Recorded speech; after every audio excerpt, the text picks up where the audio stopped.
though. Now behind my back, won't be long till you share it in a group chat. And when I call you up, you're gonna backtrack. And you should've kept my name out your mouth. That's me though, how it all turned out. When you try to use my name for clout, keep on going, give me something you can talk about. Hello everybody, how are you doing on this fine Thursday, November 13th? I'm doing quite well. We have a few different, I'm looking for all my items, all my props, my supplies, my emotional support brush. We have a few topics to get to today. The first topic we're going to talk about is the David topic. So, yes, D4VD. Let me go over there. Okay, so Steve Fisher has had some things to say, and we're going to go over there and read what it is. He's released some photos. Okay. I thought I already had this attached, but apparently I didn't. Shout out to Diamond Rainbow in the chat. Shout out to Diamond Rainbow in the chat, indeed. Okay, anyway. Thank you. So we are going to read this here. Okay, Steve Fisher has updates. I was going to go live about this yesterday, but it was kind of an emotional day for me, so I didn't. I just didn't feel like it. I had some Texas Roadhouse instead, and I decided to take this on today instead of yesterday. So I gave myself permission to do that. So anyway, here is the status, the tweet, as it were. And I mean, really, this was kind of worth its own video. Just this right here. There's some incredible things that Steve Fisher, he's a private investigator who was actually hired to be on this case by the landlord who owned the house where David was staying in. So he tweeted this out yesterday. He said, on the night of December 30th through the morning of December 31st, so we're like New Year's Eve time, 2024, so that's last year, David and Celeste were together in downtown LA, where several photos were taken in public. Celeste was 14 years old at the time and about 70 miles from her home in Lake Elsinore. Whether she was sober that night is open to interpretation. So he's not saying she was drunk or, on any substances or anything like that, but he's not saying she wasn't. He's saying it's up for debate. And he does include some pictures. We're going to do some pictures analysis. There is photo evidence of them together again on January 2nd, 2025. So this is 2 days later. After the new year. There's more photo evidence of them together, according to Steve Fisher. Then on January 8th, a sizable crew was filming a music video with David out of state. And by January 11th, David is in his hometown in Texas. Okay, then he goes to the end of the month of January 20th, he's on a Delta flight. Okay, so let's just stop and analyze the dates we're talking about here once more. December 30th, the day before New Year's Eve, December 30th, 2024, through the morning of December 30th, the day before New Year's Eve, through New Year's Eve, they were together. David and Celeste were together. Several photos were taken in public. Celeste was 14 years old at the time. She was 70 miles away from her home in Lake Elsinore, because again, she's in downtown LA. Maybe she's drunk, maybe she's sober. We don't know. It's up for, people can debate. Okay, few days later, no, just a couple, January 2nd, there's more photo evidence of them together. Then about a week later, there is evidence that a music video was being filmed out of state. It doesn't say that Celeste was there. So I'm going to assume this is where's Celeste territory, right? Remember, Steve Fisher keeps saying the last time anybody saw Celeste, he's saying the last time that he himself was able to pinpoint where is Celeste was January 2nd, 2025. So he's like, if you have evidence that, she exists or whatever after that, of course she exists, but, of life, He said then on January 8th, there's this crew filming a music video, and there's a picture of the music video crew right here. We'll talk about that too. And by January 11th, so that was on the 8th. January 11th, David is back in Texas. He stays there a couple weeks later, then he's on a Delta flight. And Steve Fisher says, so the question is, where was Celeste between January 3rd and January 20th, 2025? Can anyone account for her during that time? There were many people present at the music video shoot. Did anyone see her there? What about in his hometown in Texas? So he's asking. Who knows? Anybody know anything? Does anyone have any proof of life for Celeste after January 2nd, 2025? Okay, so so here's the first photo. It's December 30th, 2024, almost at midnight. So right before it's about to turn New Year's Eve, she's got like a septum piercing in her nose at Celeste, and it looks like it's been, of course, digitally altered. It's like her face is mirrored, right? She's wearing like a hoodie. I just want to, disclaim here. I didn't take this picture. I wasn't there when it was taken, and I don't know when it was taken. What's being represented to us is that it was taken on December 30th, 2024 at 11:57 p.m. This picture. Okay. So that's picture number 1. Okay. That matches what Steve Fisher said. He said on the night of December 30th through the morning of December 31st. So that's that picture. Okay. Let's go to the next picture in the set. Okay. This one's kind of weird. When I first saw this picture yesterday, for some reason, I think the reason is because it's Celeste in this picture. So I'm like, okay, so these are pictures of Celeste, I guess, because he's like talking about pictures of Celeste and pictures of signs of life and where she was. And if she was in the picture, she wasn't. So I guess I'm just, in my mind, I was assuming, okay, this is proof of Celeste. But then I watched Kadisha Lynn's video. And she was like, I guess, could this be, or maybe it was Rabbit's video, one of them. I did watch both of their videos. And one of them was like, but this black fingernail polish, that's David, because he wears the black fingernail polish. And I'm like, oh, maybe that's David. I mean, you can't tell whose hand it is, right? But I guess I just assumed that it was pictures of Celeste because he was talking about pictures of Celeste. So when I first, saw the hand, I'm like, oh, I guess that's Celeste's hand. Maybe I don't know. Maybe it's David's hand, but it might be David's hand. I don't know. They're holding what you can clearly see is being held here. And that's the next day, but only a few minutes later, right? So this one was taken December 30th, 11:57 p.m.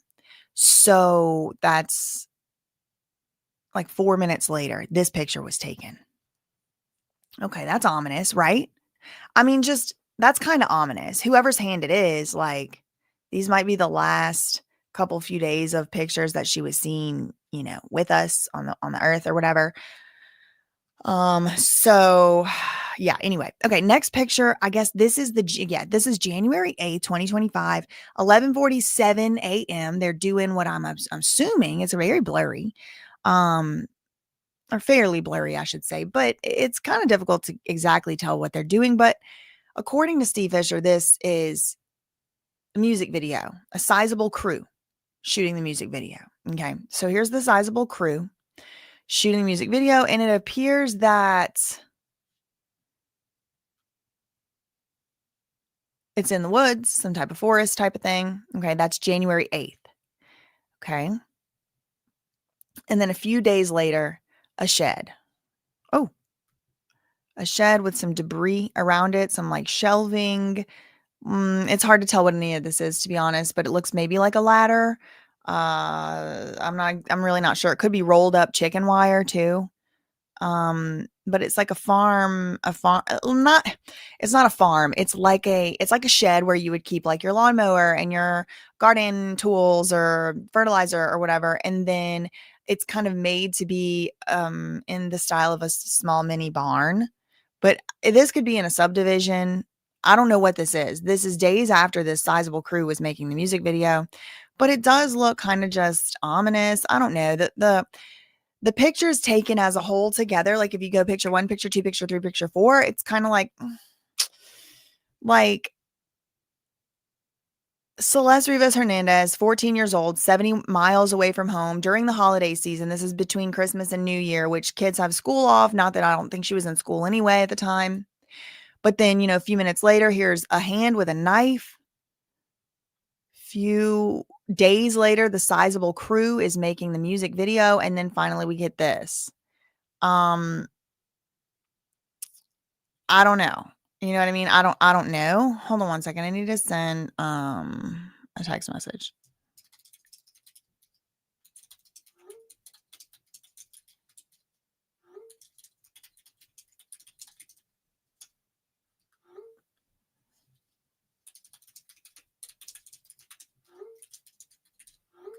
One more, sorry.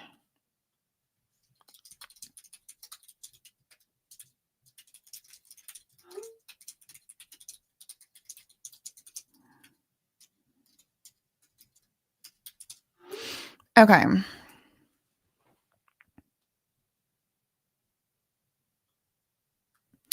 So taken together and the fact that these are some of the possibly last pictures. So Steve Fisher. Steve Fisher Investigates has said that the last time he was able to ascertain that she was alive and well or alive at all was January 2nd. Okay. This is 2 days before that. January 30th. So this is basically the 31st. They're at New Year. Then you have the 1st and the 2nd. So 3. So just a couple few days. All right. She does look to be, maybe she's tired. It is late, but maybe she's, who knows, on some type of, I don't know, substance type of thing. You got this picture, which is a little bit then the video. I guess the music video, it really, I think it takes like knowing what it is. Oh, right. That's a good point. I didn't even think about this. Arwen 2.0. The fact that the first photo is cut and the second photo is a knife, it is interesting. And I do wonder how many pictures Steve Fisher had. I mean, I think he's had access to like thousands. So, I mean, not for nothing, but I think, he has chosen which pictures to put here too.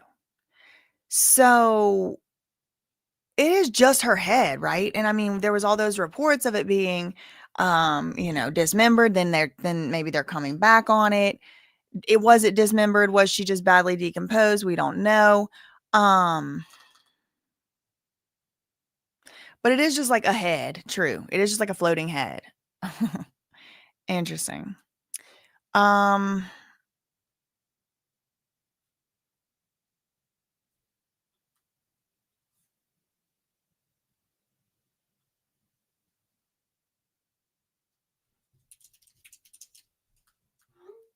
Okay. So now I want to, did I put it?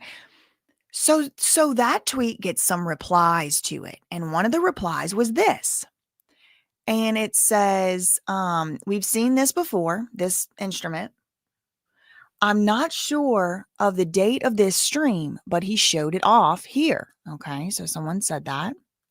Is that exactly the same one? I'm no expert. I couldn't tell you if that's exactly the same one. It doesn't actually even, truth be told, it doesn't look like the same one. This one looks like it has some type of embellishment type of design, a graphic design of sorts right here. And this one, I don't see that as readily. Again, I'm not an expert, but I'm just going to say, I also don't see the ridge here on this one that appears to be here on this one. Again, it could be, this is a low quality image. The lights aren't bright, whatever, it could be, but I'm just, in my opinion, I'm not completely sure that is the same one. We have two little dot here. It doesn't look like that has, I don't know. I'm not seeing very many signs that this is the same. I'm not seeing any signs that this is the same knife here personally, but it is interesting that he has been known to be on a stream with one before or whatever. So, then there was this other tweet, which purports to be a screenshot taken from David's TikTok. Look at the caption on one of his posts, January 13th. So this is right in the time frame of those pictures, right? To January. Steve Fisher is really wondering, where was Celeste Rivas Hernandez between January 3rd and January 20th? That's what he asked, right? So this is the 13th. This is like smack dab in the middle of those 2 dates. And apparently David posted, since everyone is telling me to drop again, like drop another song, I've made the sister song to hear with me called One More Dance. So I don't know, is a sister song a prequel, a sequel, a part 2, a sister, I don't know what a sister song is. But he says the song is about mourning the loss of a loved one and longing for one last moment with them, even in the afterlife. Coming soon, White Heart. Okay, and other people on the Reddit and stuff were saying that this music video right here, okay, so take with a grain of salt. This is people from the Reddit, okay, but they were saying this music video right here is the music video for Here With Me. So this is the music video for Here With Me. It was on January 8th. January 8th, which is just a week after this picture and this picture. This picture that was 4 minutes apart from each other was about a week before this. And about a week and a half or whatever before this, which I don't really know what this is supposed to mean or be. I mean, it's just so hard to see anything. Like another little shed back there. I don't know. Are we on a farm? Are we in a backyard? Are we in the suburbs? It's hard to tell. But then we have this. We have this. I'm releasing. It's right in that time frame, right? He was filming the music video, a music video, January 8th. And then January 13th, he's saying, everybody's telling me to drop another song. Here it is. It's called Here With Me. It's a song about mourning the loss of a loved one and longing for one last moment with them, even in the afterlife. Coming soon. Okay. Interesting. Now, Kadisha Lynn, she has made a video on this. She goes into even more details. She found some stuff and she sent it to Steve Fisher. It was about, sorry, I lost my train of thought. It was about something she had found. Oh, the crew. Part of the crew that worked on that music video has spoken. They have made a statement on the matter, and they said that they were doing a music video with him called Here With You, Here Without You, whatever it is. Here With Me. No, One More Dance. Sorry, One More Dance. Here With Me is the one that's like already viral or whatever it is. And I don't care how long it takes. That song. Here With Me. That song. So this is supposedly the sister song, whatever that is. It's about mourning the loss of a loved one and longing for one last moment with them, even in the afterlife. So was the afterlife had already met Celeste at this point is the question I think all this is begging. And the answer, of course, is I don't know because I wasn't there. So, yeah. All right. Do I have more? No. Okay. So that's all on that one. Okay. So ding, ding, ding. That's the end of the David. We're going to move on. We're moving topics. We're going to Diddy. We're at the Diddy land. We're in the Diddy world now. Okay. So streets are saying, and by streets, I mean the tabloids and also YouTube channels, that Diddy's jail time might be extended. The jail time might be extended. Okay. Already his sentence, prison time. Because why? Because, well, these are all rumors and speculation. None of this has been confirmed on the court docket, and I'm going to share with you what my sources were on the matter. Okay, wait, hold on. Back to David Land. Apparently, one of the members of the production team confirmed Celeste was not there. Okay, interesting. Good to know. Okay, so we got to go back to the other topic, or else I'm not going to be able to switch back and forth. So, but maybe at the end we can do some other questions because I have a whole nother other third topic I want to talk about, and that one's going to really be taking probably the longest of the video. So the way I found out about this Diddy situation was from Chronicle Speaks. So shout out to her and her video for that. We are going to watch a little bit of her video in a moment. But then I have my own commentary to make. So Right. So I did report on this before. I reported on this previously on how Diddy got in trouble in jail. Maybe I did. Maybe I said it on Twitter. I don't know if I said it in a video, but Diddy got in trouble already in prison for two different things, according to tabloids, according to reports. Again, I don't know. I wasn't there, but it's being reported that Diddy was drinking toilet bowl prison drink, what hooch or Pruno, somebody called it, but basically like lit alcohol, some type of fermented alcohol that they make in the jail. And this is like after Diddy already got his wish of his choice of, facility that he wanted to go to.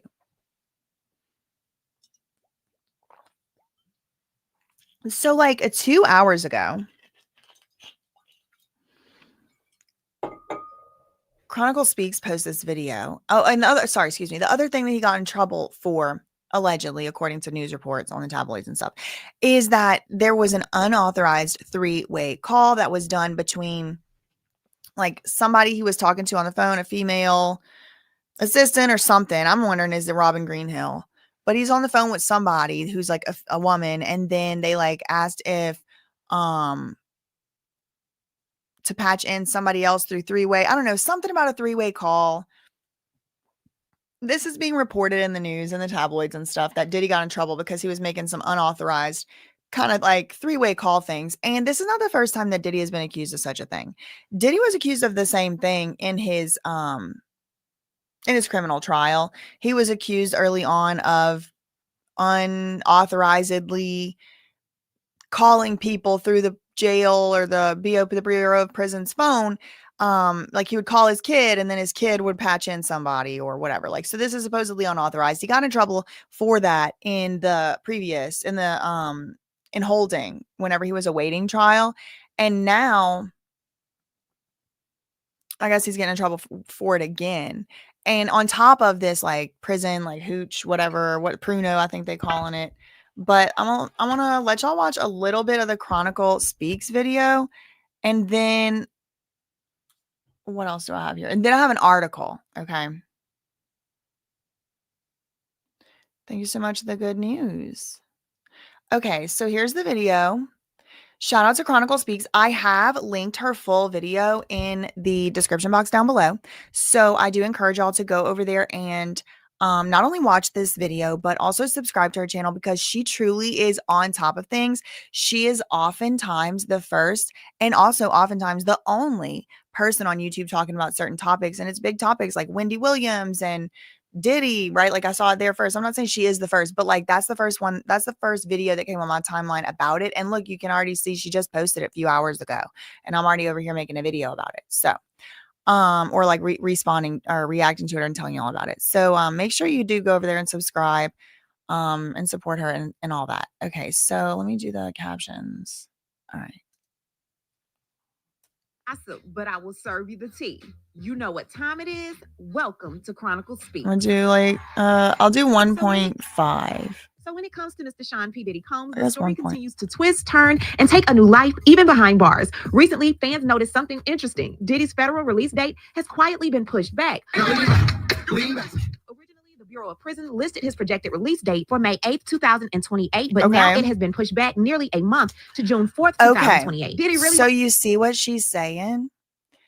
Originally, his release date was projected to be May 8th, 2028, 5828. But now when you log into the system, allegedly, apparently, it says that his projected release date is actually now June 4th. So about a month more. And people are saying, and you're going to hear Chronicle Speak say it too, people are saying that this must be somehow related to the drinking in the jail, and it maybe is also related to the alleged drinking. I don't know, I wasn't there. And the alleged 3-way call thing. Obviously, who knows if that's true or not, but that's what people are speculating. Opt into Fort Dix, that's DIX, like... Take that.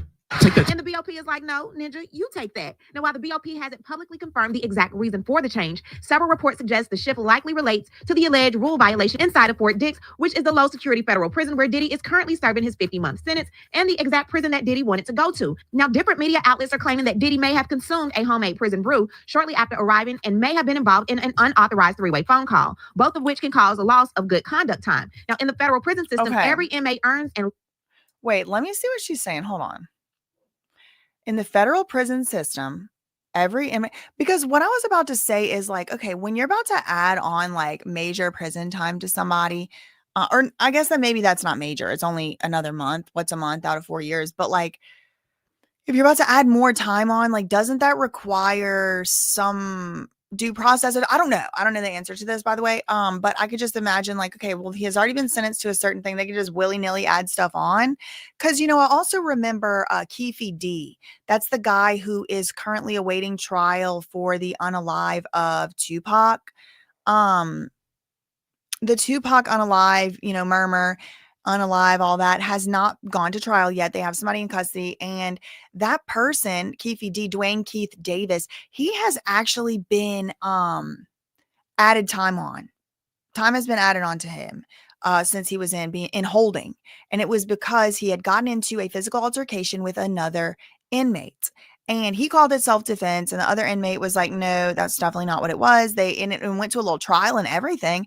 And he got like a year and a half or something added on. So I don't exactly know what is the process and what does it take to add time on? And is it like if you're just going to add on a shorter time, such as a month or a few weeks, versus if you're going to add on years, like what is the due process required? All of that, I actually don't know. So I'm wondering this question the whole time.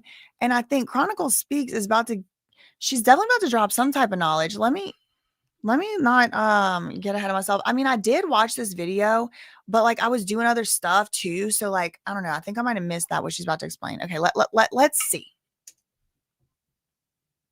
Now, different media outlets are claiming that Diddy may have consumed a homemade prison brew shortly after arriving and may have been involved in an unauthorized three-way phone call, both of which can cause a loss of good conduct time. Now, in the federal prison system, every inmate earns and loses time based on behavior, and even one infraction can bump a release date back. Diddy's team, however, denies the allegations entirely, saying he remains sober, compliant, and the phone call in question was related to legit communication, which should have been protected because he was speaking to his attorney. We are going to get into the Diddy of it all, but before we do, don't forget to subscribe to this channel, hit the bell for notifications so you don't miss out on any news regarding this story and so much more. Now let's get back into it. Now, I'm sure many of you are wondering, why does this new release date even matter? Well, it affects more than just how long he sits behind bars. Okay. It can also impact his eligibility for programs like RDAP, which is a residential drug abuse program, which can...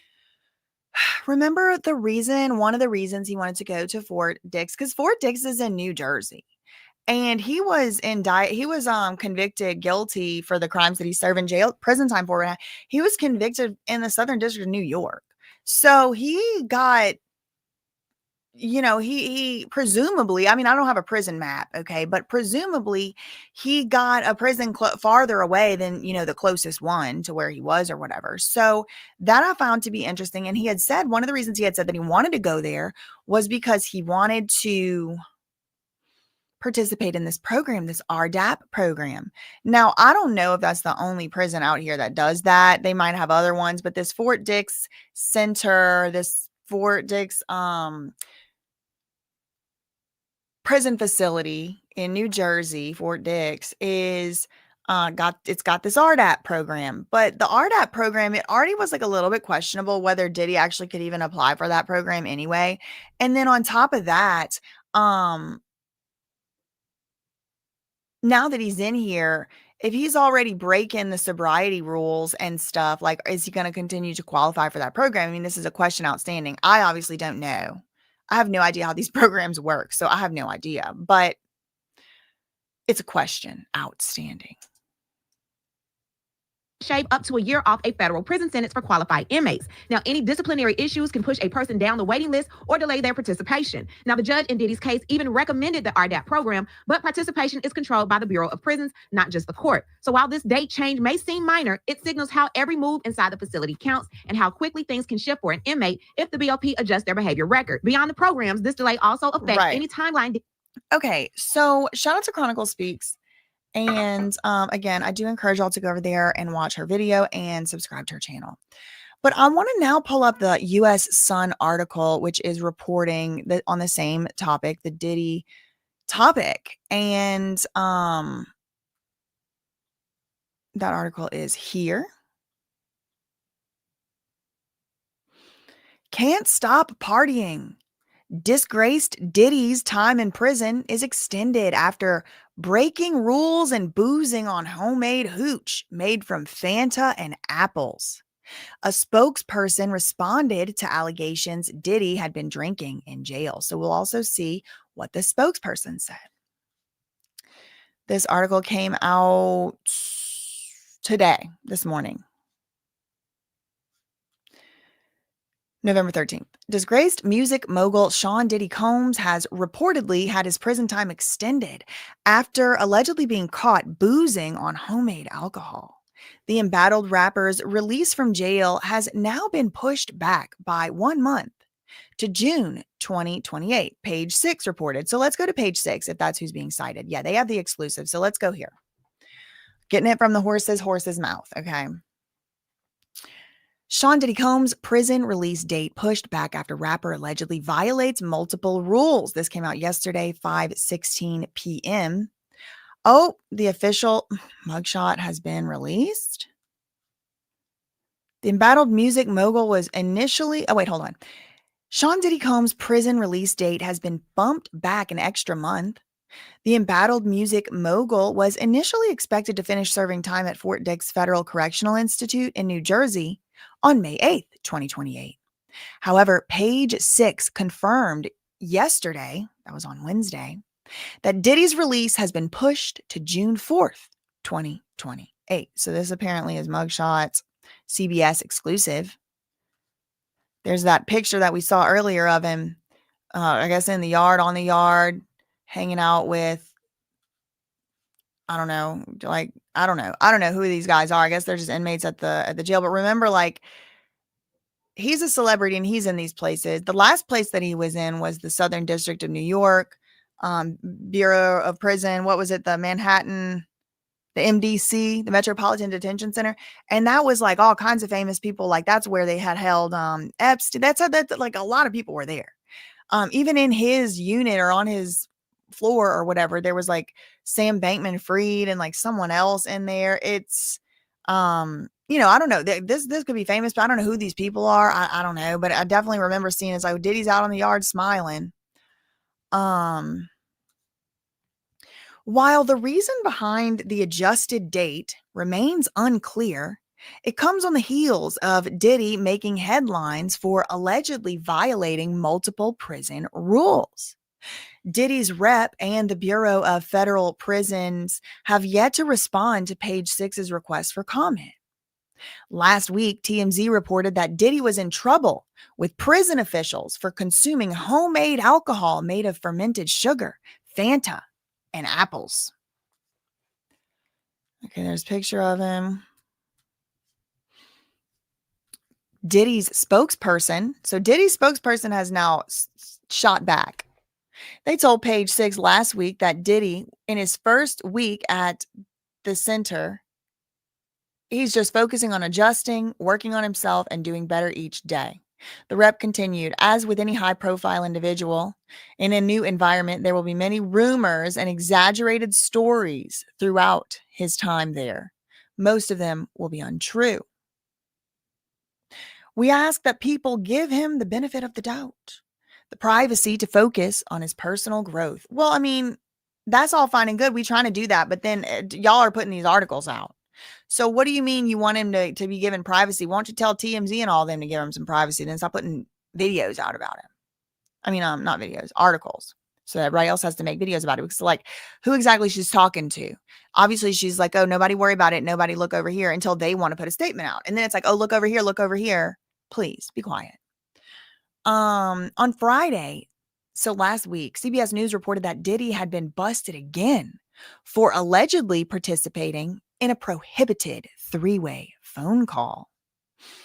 Oh, look at the Diddy. Look, why we got so many pictures with knives in hands on this live today. The alleged conversation reportedly took place, the alleged unauthorized conversation. Remember, his birthday is on November 4th. So this would have been a day before his birthday. The alleged conversation reportedly took place on November 3rd, 4 days before Diddy was transferred to the low security New Jersey prison. So still in prison. Still in the MDC before he was even transferred over there to the Fort Dix Center in New Jersey. It was a few days before he was even transferred. He's making so-called alleged unauthorized calls. Diddy claimed to have not known that third-party three-way calls were not authorized, as he was not given the prison admission and orientation handbook.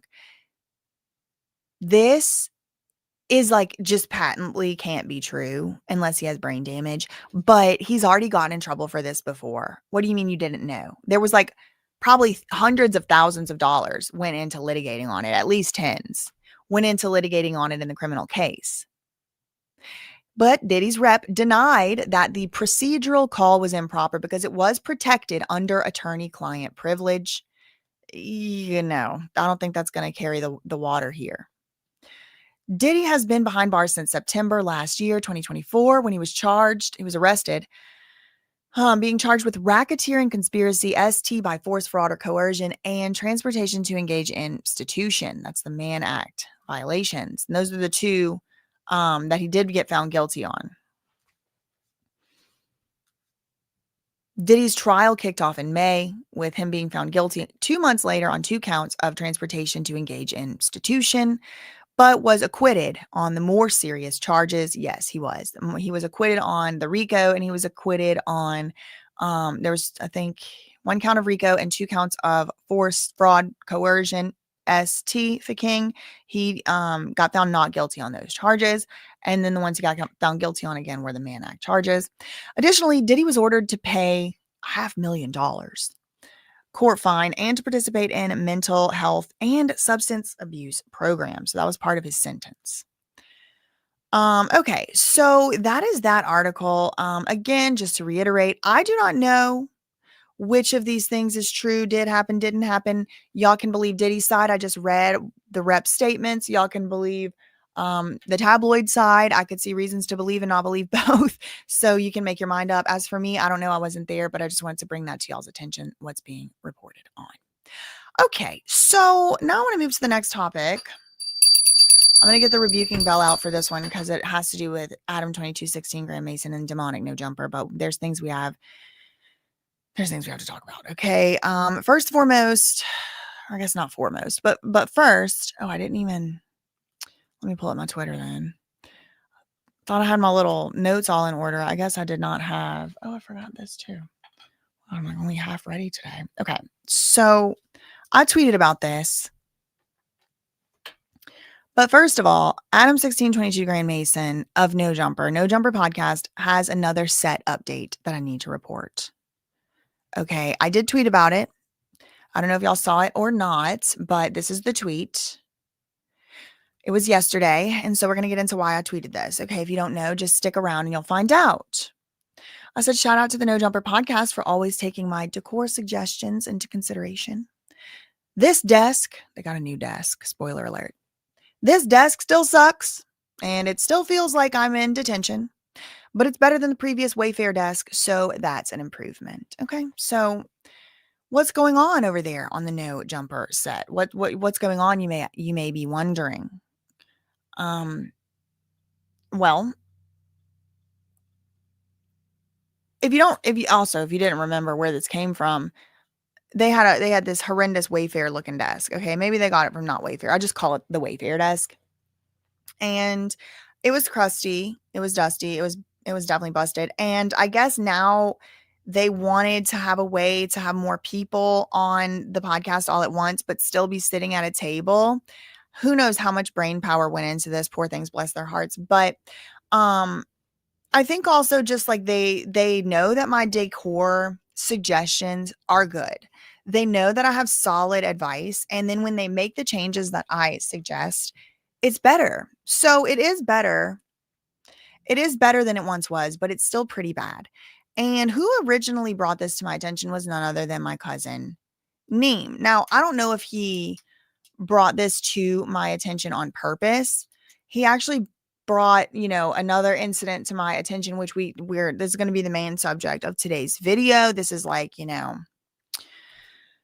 some things are going on, some things are going wrong, some things need to be discussed. It has to do with Nova, the Nova Tanea situation. And I mean, the usual suspects, as well as some unusual brand new suspects that need to be addressed, have entered the chat yet again, have entered the chat for the first time, whatever you want to call it. And we're going to start here. Let's see. Oh, I put the wrong thing. I didn't put the stray dogs in India legislation. All right, hold on. I know how to get to it. Just wait. Okay.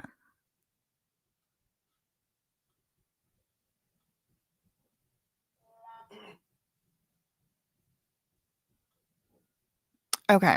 Yes.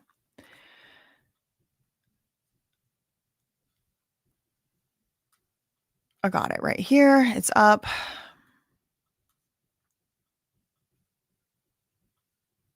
Okay. So, ta-da. First of all, why do they have that orange construction paper cardstock taped to the bottom of Aunt Heffy's chair? First and foremost, it's the only color, meaning like how everything in the set entirely is on the grayscale. It's all black and white, of course, except the people in the. I mean, I guess they're black people and white people, but like they're shades of tan and brown, right? But then there's this bright orange. There's this bright orange paper. It's like I can't even focus on the sum and substance of what I'm trying to say. Also, that case in the back needs to be brought out of the set. If you're not going to turn the lights, you're not even going to change the light bulbs that have burnt out, just take it out of the set. It looks junky. It looks clunky. Okay. Y'all also look crammed. I still feel like I'm in detention. Do you see why I said that? Now I still feel like I'm in detention. I still feel like Mr. Johnson is about to tell me what to do real quick. Like you can't tape up magazine clippings on your detention wall. I just feel like he's about to come fuss. Also, y'all couldn't align this up a little better. Like pay somebody $3 a square foot. Sure, you could probably get the union workers out there $20 a square foot. It's not that many square feet. They got money to just line up some design. Y'all don't know anybody that could do a little tagging, a little graffiti, a little something original. What is this? This is horrendous. This is the Temu of wallpaper backdrops. Okay, I know it's not wallpaper. It's obviously stencils that are spray painted. It's just so low effort, and I feel like I'm tripping. Like it feels trippy to look at it. Like I maybe that's the point. Maybe this is a CIA op. I don't know. I mean, like maybe they're just trying to hypnotize us while we're watching this. Maybe the people who put that up there had frontal lobe damage, but I gotta just ask why they couldn't get somebody to just do a cool, like no jumper logo, like spray paint. Like someone would probably do it for free if you put their Instagram handle down there. And this is the best you could do. Coolest podcast in the world. And my eye is immediately drawn to the bottom right corner by somebody's feet. Okay, got it. Okay. Anyway, so here's the new set. The desk itself, I can see the utility. I think that from a utilitarian perspective, it makes more sense than that tiny little Wayfair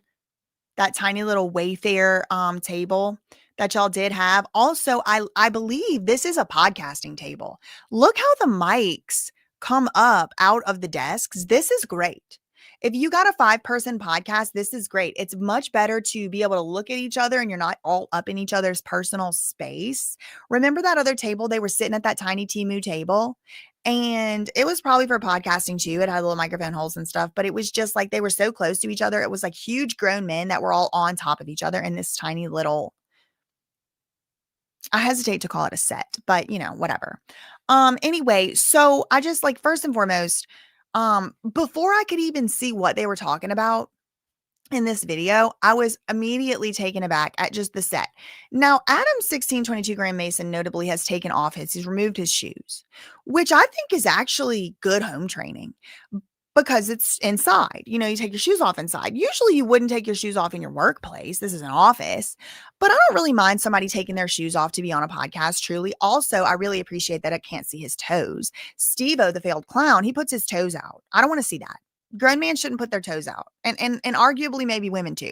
But there's something just kind of grotesque about like a man with his feet and his toes out, like as a front and center. I mean, if you just want to be barefoot, that's fine. No judgment. Barefoot's natural. But like Steve-O will prop his feet up, and it's like this. This is his feet, and you're just stuck looking at him. That's grotesque. That's obscene. Even I don't. Something about it I feel like violated. I don't want to see it. It's gross. It's nasty. Anyway. Well, why did he have to take these shoes and put them right there if he's going to take them off anyway? Look, I can't even judge him for taking his shoes off, truly. I don't like wearing shoes. I don't have shoes on right now. I'm sitting on my feet right now. I'm sitting in the like a half lotus kind of thing.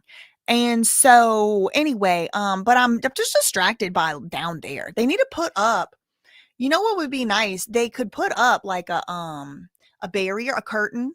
I know they're allergic to anything soft. Everything they have is straight lines, angles, black, gray, and hard. Like nothing is soft here. There's nothing soft. Even the rug is a cold color. It's gray. Look at it down there. The carpet rug is gray. Everything's cool tones. Everything they need some warm tones. And they need something to cover up. I'm so distracted by, look at their knees are almost touching. Their knees are almost touching. I'm distracted by that. They're too close to each other. And then Adam's got his legs. Are they spreaded? Are they crossed? I can't even really tell.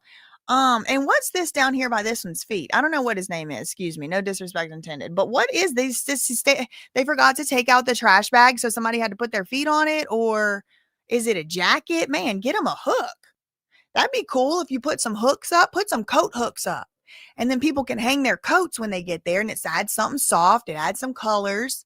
Gives people a place to put theirs, to put some coat hooks on front of them desks. I don't need to see all these gray pants. What is it, a uniform? Everybody got to wear gray jeans that fit in a weird way? I mean, not one fit is good. All of them are wearing dad sneakers, which I don't mind as much. I think that's all right. Truly, the shoe game's fine. I don't mind the dad sneakers. Actually, I'm going to not even clown them on the dad sneakers because this is actually appropriate. We need to move more into dad, into uncle era. Actually, you know what? I'm not even going to make fun of y'all's shoes. And I'm not going to make fun of Adam taking them shoes off because shoes is bad for your feet. They make your toes go together and you get bunions. And that's why, big foot or whatever, big shoe. But anyway, okay. So now that I've addressed the set, we need to listen to what my cousin Neem had to say about what they're going to say. Because I'll give y'all a warning. They're going to say some grotesque and detestable things. It has to do with the underage stuff again. Like I said, the usual suspects are here, and that would be Lush, Adam, and Heffy. And then there's two new ones. Again, this one right here, he didn't leave so far much of an impression on me. I don't know his name. This one right here, I have some things to say. All right. And how did I find out about this clip at all? Well, it came up here, on my timeline, and also my cousin Neem let me know about it, and he had some things to say in closing. I do want to react to Tufstino and Showface News because their clips like really long, and it's like a lot longer, so that's what I wanted like the majority of today's live to be about and on. But I did put my cousin Neem's video in the description box down below. He is how I found out about it. And I want to play these, words of wisdom at the end here because it's going to be a central theme. It's going to be a theme that's going to arise for the rest of this live. So I want y'all to hear this little words of wisdom, nuggets of wisdom here on my cousin Neem's video. See, you know what I'm saying? Like, I don't even understand what that story was. It'll make sense. Just give it a second. One of these. I didn't even know what that story was. Like, bro, what was that about? But okay. You know what I'm saying? But okay. This is a different. It's a different You'll get the nigga, man. Golly. You'll get the point soon. But look like No Jumper got a new host. Big deal. And he already saying crazy if you ask me. Like I said, just I ain't got no problem with nobody how nobody get their chili is just crazy. You feel me? Like you could stand with your people and all that and still be like, yo, that's crazy because again, he's got kids and these are so underage. To give a little bit of a preview, this guy basically says, this new No Jumper host, which we'll get fully acquainted with momentarily, he says some grotesque and detestable things, kind of like people be grown and fast, like kind of like one of those things.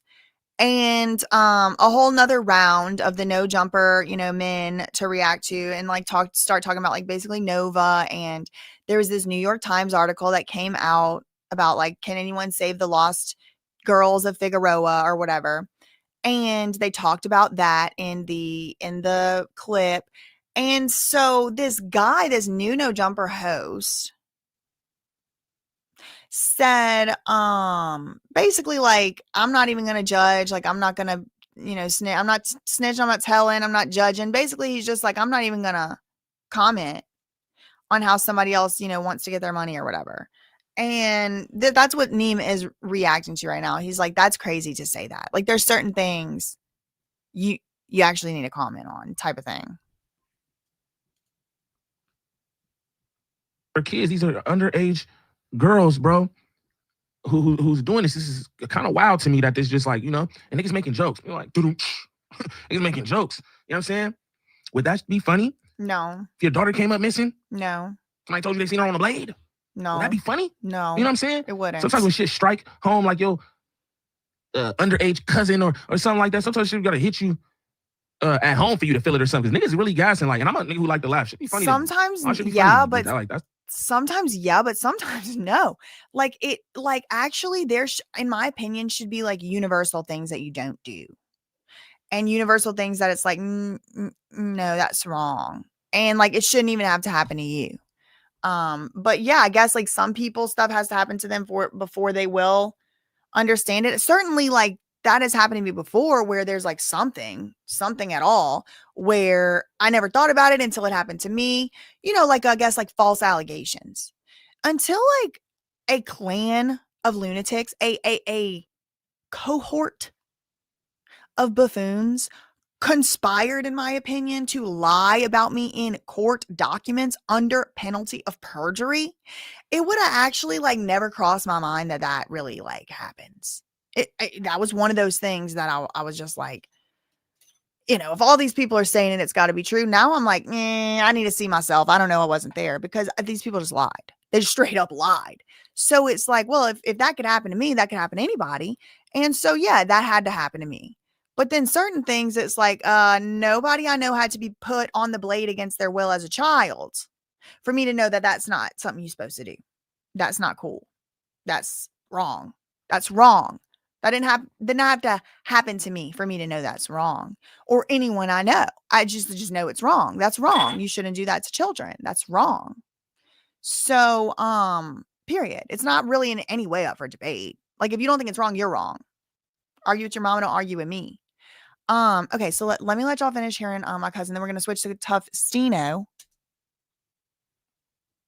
I don't find any of that funny. I'm just throwing it out there. But y'all know what time it is. It's time to hit that link on the screen.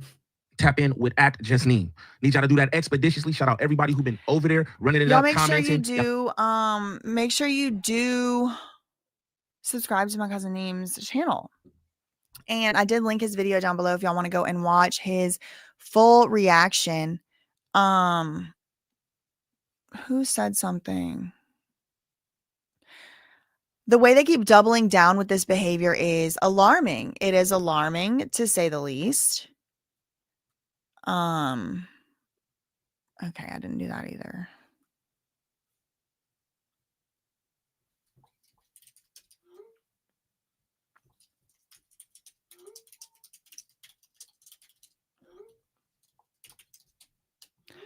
Okay, I did it again where I thought I had the link up and I did not. I know how to find it though. Just give me a second. Wait, was it more new photos? No. Okay.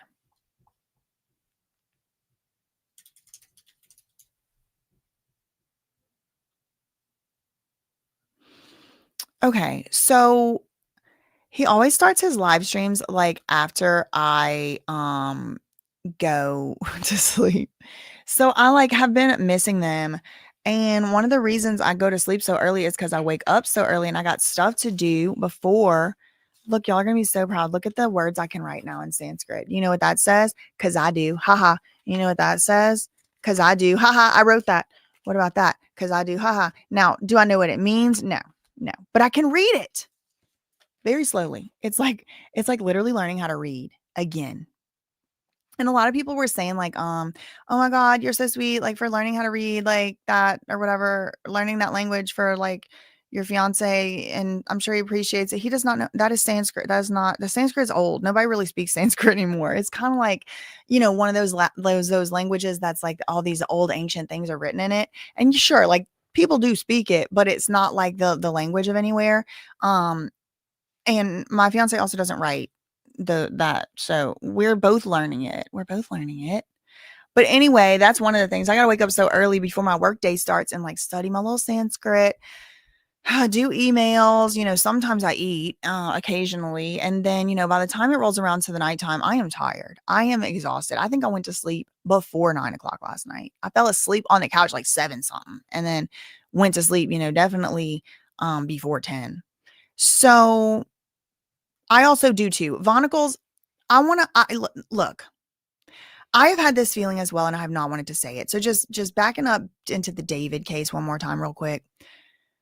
Vonicles said, and as far as the David case goes, I think it was a certain type of film scenario. Okay, if you could see, if you could remember, yes, same for Gaelic. Yep, I want to learn that one too.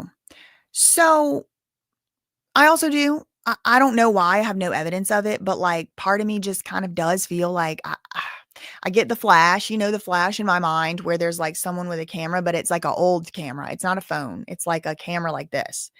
And it's a room of people and they're in a circle. She's like strapped down, laid down, something down, and then it's being filmed. Now, what happens after that? It's kind of a blur, a blank.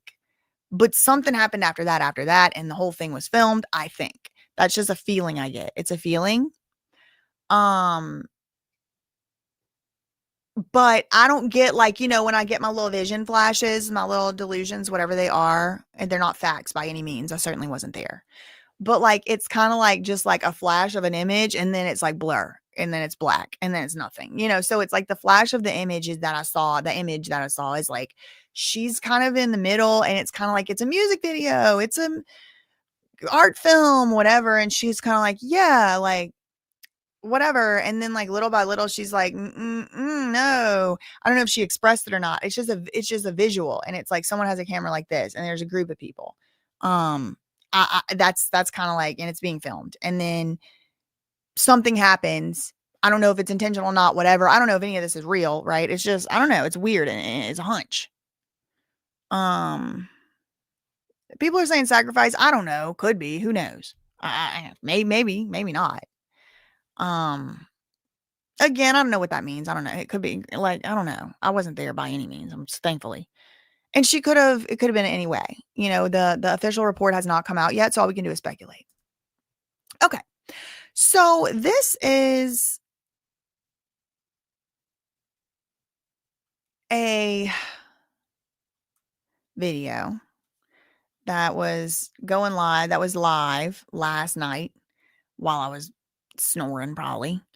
From my cousin Tufstino and also my other cousin Show Face News. He's on this one too. Okay, so it's very long. It's almost a 3-hour. Golly, that's a long live stream. It's almost 3 hours long. I mean, I know I can go live that long, and probably this live might even be that long, but it's a long live, and I know because I do it. Okay, so Aunt Heffy's scared for his life. No jumper filth is diabolical. Okay, and it's on the same subject. The no jumper filth is on the same subject as what we talking. Okay, we're gonna get into the. Okay, what's going on here? Come on, stop doing that.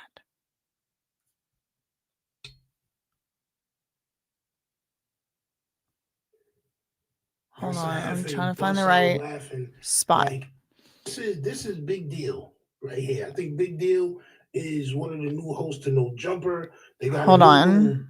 Okay. Nasty Flacco out of it. That show was like 3 hours long. I don't want to react to the whole thing. I see some people telling me to react to some of it, so that's what we're going to do. I hit that like button, subscribe for us one time for the one time. Vonical said 444, then Diddy and Sean Carter have their birthdays on the 4th day. Coincidence? Well, I hope so, girl, because my birthday's on the 4th day too. I was born on the 4th. I was born the same day, different year, as Sean Jay-Z Carter's wife, Beyonce. Me and Beyonce have the same birthday, years and years apart. So I hope that that's not. I hope it's just a coincidence. Okay. Okay, so we'll start here about the hour mark. And this is my cousin Tufstino and also Showface News. I have linked this video down below if you want to watch the full one, the live stream. And then I also linked Showface News's channel down below as well. Okay.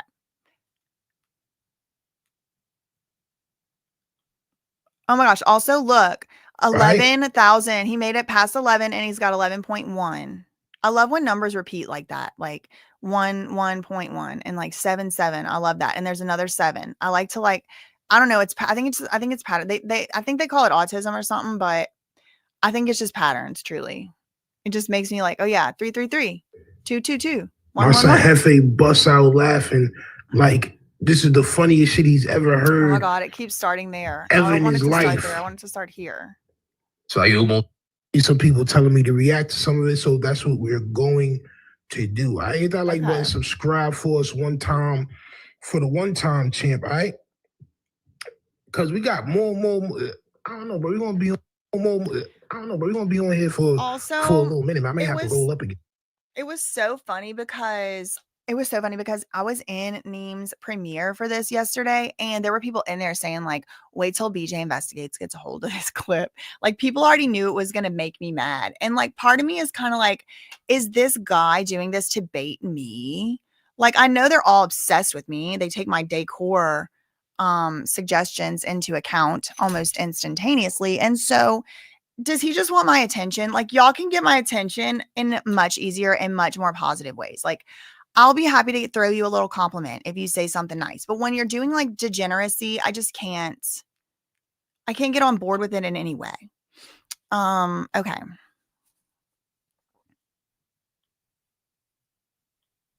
On my soul, I may have to tell my shorty to go ahead and bring me down something to Alley champ. To be honest. It's curtains. It's curtains for you. Yeah, okay, copy. Yeah, champ.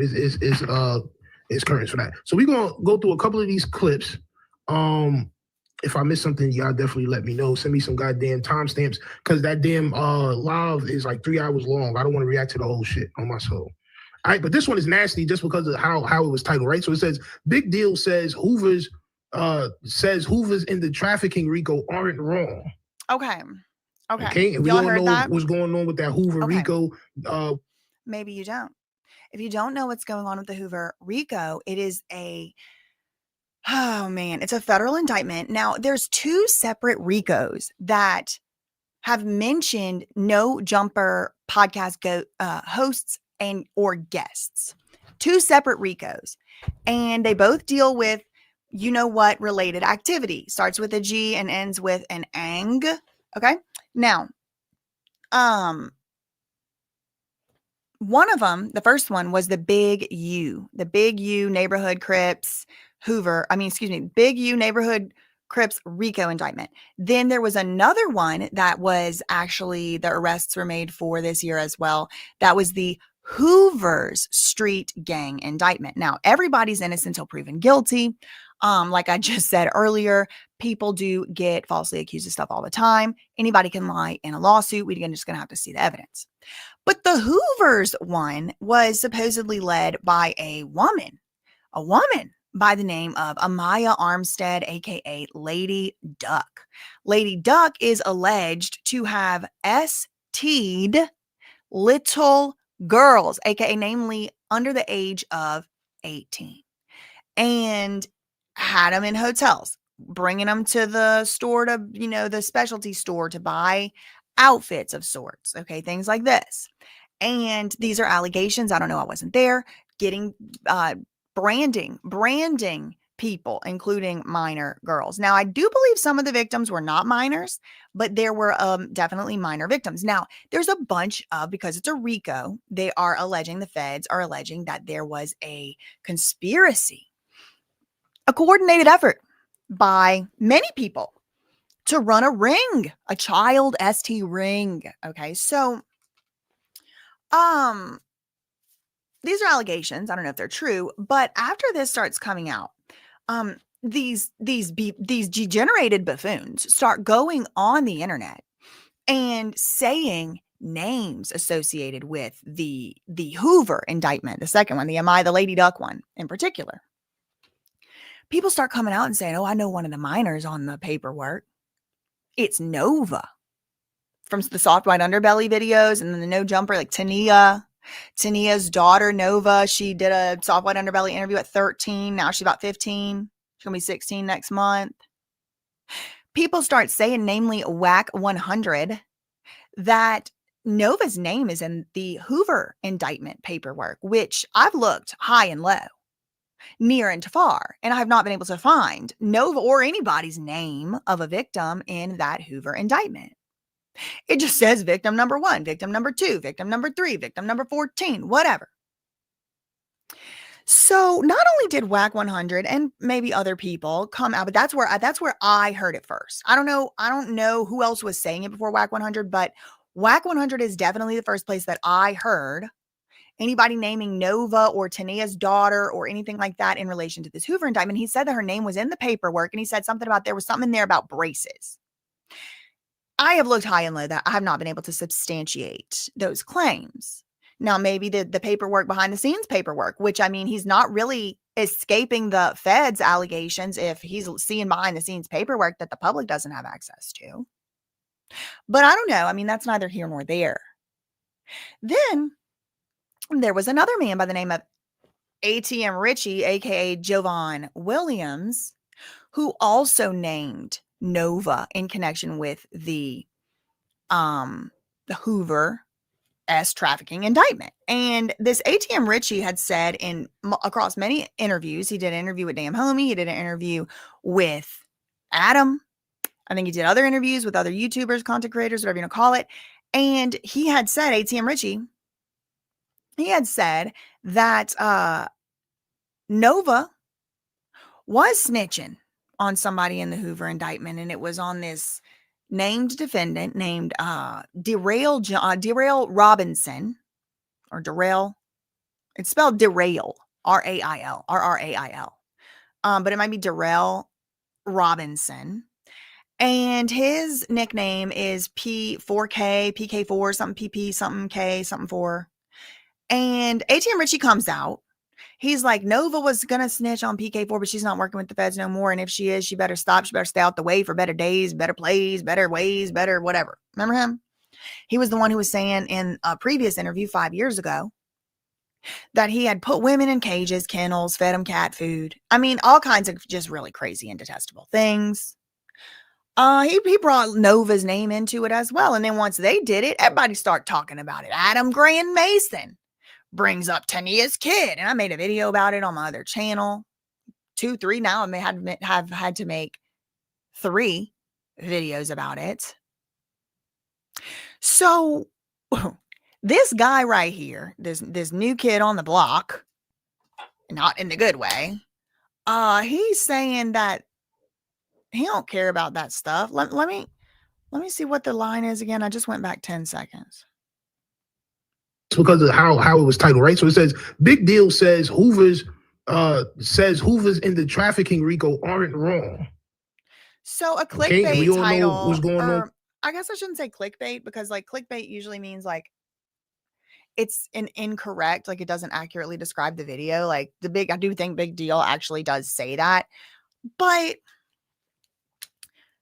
the title is meant to attract like a certain type of engagement. Like it's meant to make people outraged, and it's meant to make people argue in the comments, which one thing Adam 1622 Grand Mason of Nashua is good at is content.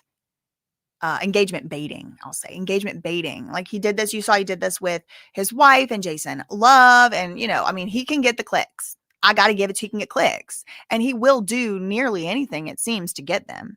So he names the video or directs the video to be named Big Deal. That's the new No Jumper hose. It's brand new. You're supposed to just know his name, I guess, out of nowhere. And apparently he did come on the show before. But like he's a new host now, I guess. Big Deal says the Hoovers in the indictment are not wrong. That Hoover RICO, which includes trafficking of the younger kind. Yeah. Okay? Mm-hmm. All right. So now that we know where we at, let's get ahead, champ. Oh, coming around. Look, Rico Suave. Who was that? No, you're talking about the Hoover RICO. Dropped the Rico on the town. That would have remind here too. I don't know. I really, you know, they doing what they do. You know, that's the work of the streets. You look down on it? Do I look down on what? On niggas getting their chili or what was in that Rico? No, champ. Do you look down? Okay, so an obvious and orchestrated trying to go viral attempt. So here, I'll give you the attention you just so desperately seem to require. Okay. Aunt Heffy is going to have an aneurysm if he continues to thrust his head about as such. I'm concerned he's going to need to go to a chiropractor sometime soon. Okay.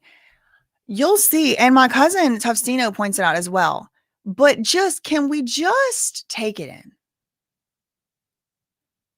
Like everyone in the room, at least these three right here, I believe, in my opinion, already knew this setup as joke. It was like a volleyball, like, okay, right? Like Adam 1622 Grand Mason was like, Rico Suave. He brings up the next topic. There's a Hoover Rico. Do you look down on it? Like, what in the specific ass question hell is that? Do you look down on it? Do you look down on it? Like, it's almost like he knew that the last one that did this, Aunt Heffy, didn't get dragged across the internet by his non-existent hair. He got dragged. That's what really prompted the previous decor changes. The orange rug, anybody? Pour one out for the half a perk rug. Okay, because I was dragging him so hard that the decor had to take a hit, had to take a lick, had to catch a stray.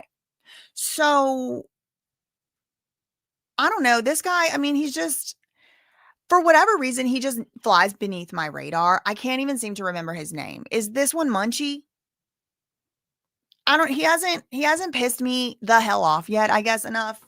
I'm just like, it's everybody else around is just always so degenerated that it's a tiered system, a tier rank system. And it's like, he's just kind of like neutral. Like, you know, when you're watching like Survivor or Big Brother or whatever, and it's like each week, like there's somebody that just passes unnoticed. Like that's kind of him for me right now. I reserve the right to change my mind. But basically this guy's like, no, basically I don't look down on it because it's just people getting their money. And I've been trying to tell y'all this for a while. Like some people, like as their God, like as the thing they hold above all else is money. And it's like, it just doesn't matter. You could literally be organ trafficking. Like it doesn't matter. And of course this has to be the case, right? Because many people do things just for money. Like they're not being forced to, but they're doing something against their morals, against their ethics, something they know is wrong, something they know is illegal. And they're doing this because money, like because no other reason. Not like, oh, they really, really need the money. It's like, no, they could work an honest job and make an honest living. They don't want that. Like their God is money. And so, you know, is it a surprise that Adam 2216 Grand Mason of Nashua has one of these degenerated oafs hired as the new guy? No, of course not. Of course it doesn't surprise me. Who on this roster has any character to speak of?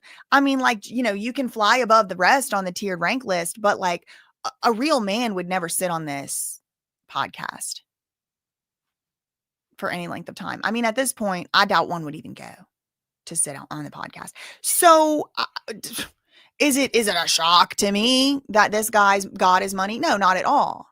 No, not at all. Do you look down on the young ones being put in that situation, champ? Oh my soul, do you agree with that? Because that was all through that Rico. It's a fact. 1,000%. Trafficking Team, minors game. team.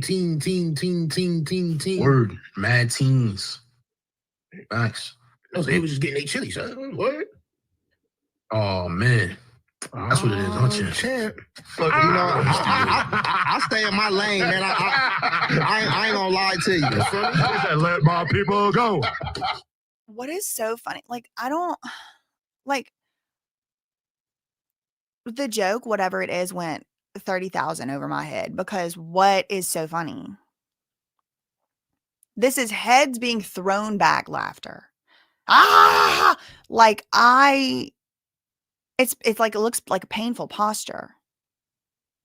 I don't know if it's the demons have taken hold. I don't know if it's they get a bonus if they laugh louder than Adam. This one looks pretty hard up. Maybe Aunt Heffy is just having PTSD flashbacks to the last time this topic came up. And he said some little girls be fast and grown and thrust themselves into the lifestyle. I mean, it could have been that. Could be he's imagining what it's going to sound like when I call the FBI about this conversation or whatever. I don't know. There's almost nothing that isn't supernatural to explain what the hell is so funny. What is so funny about this degenerated buffoon oaf thinking child trafficking ain't nothing wrong with it? Long as somebody's getting their money, I don't really give a shit, is basically what he's saying. So what's so funny about it? Even Fed Lush over here is like, he's had enough. He's had enough blowback from this topic. You can tell it. But he, what is so funny? What is so funny? I don't get it. I need somebody to explain it to me. I ain't gonna lie to you, man. I stay in my lane, man. You know, I speak down on nobody, you know, so. No, champ. PDFs, we speak down on. Thank you. Definitely speak down on PDFs.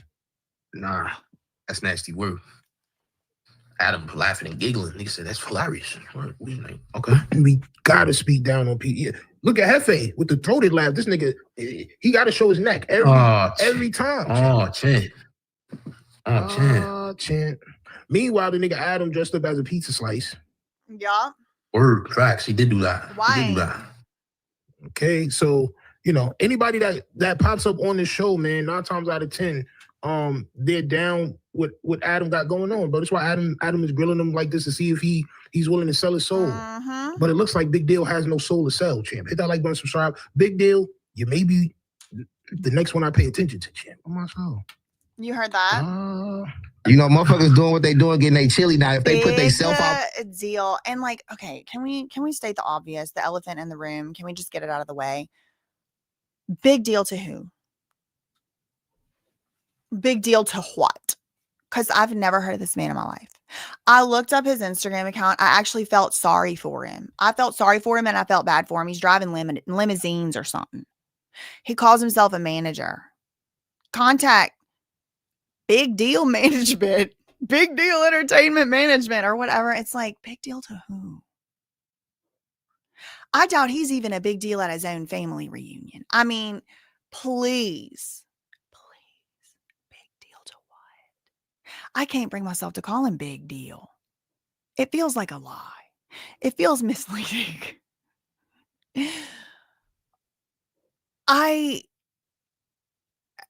I'm gonna have to call him Big Who? Big what? Big Whoop. Big Whoop. Womp womp. Big Womp. Big deal to what? To whomst? Come on now. Let's be honest. Let's be honest with ourselves and each other. Out of place, you know what I'm Okay. saying, and on the scene to be looked at a certain way, you know, that stay bad, you know what I'm saying? But I don't knock nobody for getting their dollars. It's been going on for a century. You know So if there was anybody, Okay, I'm just gonna do an acting analysis real quick. I just all of a sudden became ordained by the Lord to do analysis of like, are you acting good or not? No.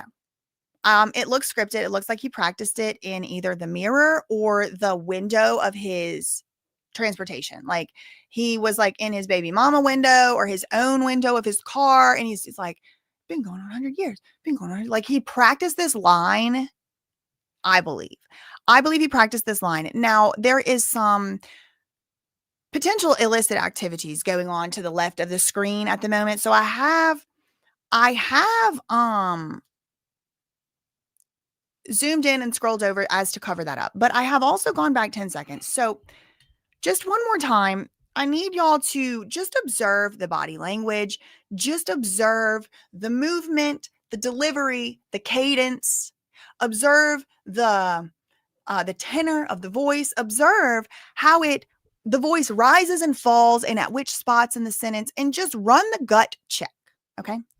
Thousands, millions of years of evolution have arrived at giving us the gut check. So just observe, okay? Is this a performance? Is this a pre-practiced performance? I believe yes. I reserve the right to change my mind. Let's look at Big Whoop one more time and watch him present the line.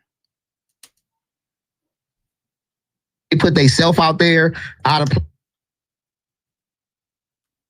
place, you know what I'm saying, and on the scene to be looked at a certain way, you know, that stay bad, you know what I'm saying? But I don't knock nobody for getting their dollars. It's been going on for a century. You know so if there was anybody, This nigga like an Ice Cube King Pill on my soul, bro. Like, I don't knock nobody for getting they chili. I do, bro. You have to knock. Listen, if you don't knock people, it'll be some nasty shit going on. Certain things should be knocked. Tell him. Period. If you out here robbing lady purses and all that other shit, knocked, champ. On my soul, you're not supposed to do that. It needs knocked. You out here doing. It's just certain things that, you know, but certain people don't have a morality when it comes to money, and this is where you can see where all of that takes place, champ. Oh, you don't have a morality as long as it comes to money? Copy. You come to no jumper, champ. Do anything for the from that bag. community who was, you know, having Don't care conversations about with the mayor what and did Aunt Happy say? Don't care about nothing but what the checks say. I don't care about little girl. I don't care about a woman. I don't care about a friend. I don't care about a brother, cousin. I don't care about nothing but what the checks say. That is his tagline. That's his tagline. and Yeah. how would you look at that? I mean, you know, Out of bounds? that was a cold, you know, a cold question, you know, but you know, me and Smack, we two different people. You feel me? That's not some game that Because you would know, never tell? I wouldn't be asking the mayor about nothing about nobody getting their chili. Straight up. Right? But I don't knock you. So It's so funny. Like, what is going on? What is going on with Aunt Heffy? Somebody, please. What is going on with him? Does he need medical attention? Does he need an exorcist? I'm failing to. Is it like? I'll say I'm failing. I'm failing to see the joke. Still, they had a friend, an acquaintance, who spoke with the mayor about something. Okay, like what is so funny? I don't get it. It's just, it's not helping me not feel like I'm in detention. Okay, I still feel like I'm in detention. This has got to be one of the half layers of Dante's Inferno. What is this? 4.5? 6.5? It's a hellish. It's a hellscape. What's so funny? you wouldn't ask the mayor Look for at it. help, being as though there's young girls down there and doing things that, you know, are not supposed to be done, champ. So you wouldn't ask the mayor, but you also wouldn't tell these guys not to do this. And look at Hefe with his throat showing. I'm telling you. He's showing it, cousin. I'm doing a lot. Working with that lean, champ. I'm gonna lie. Yo, son, it's nasty work, man. This is cool.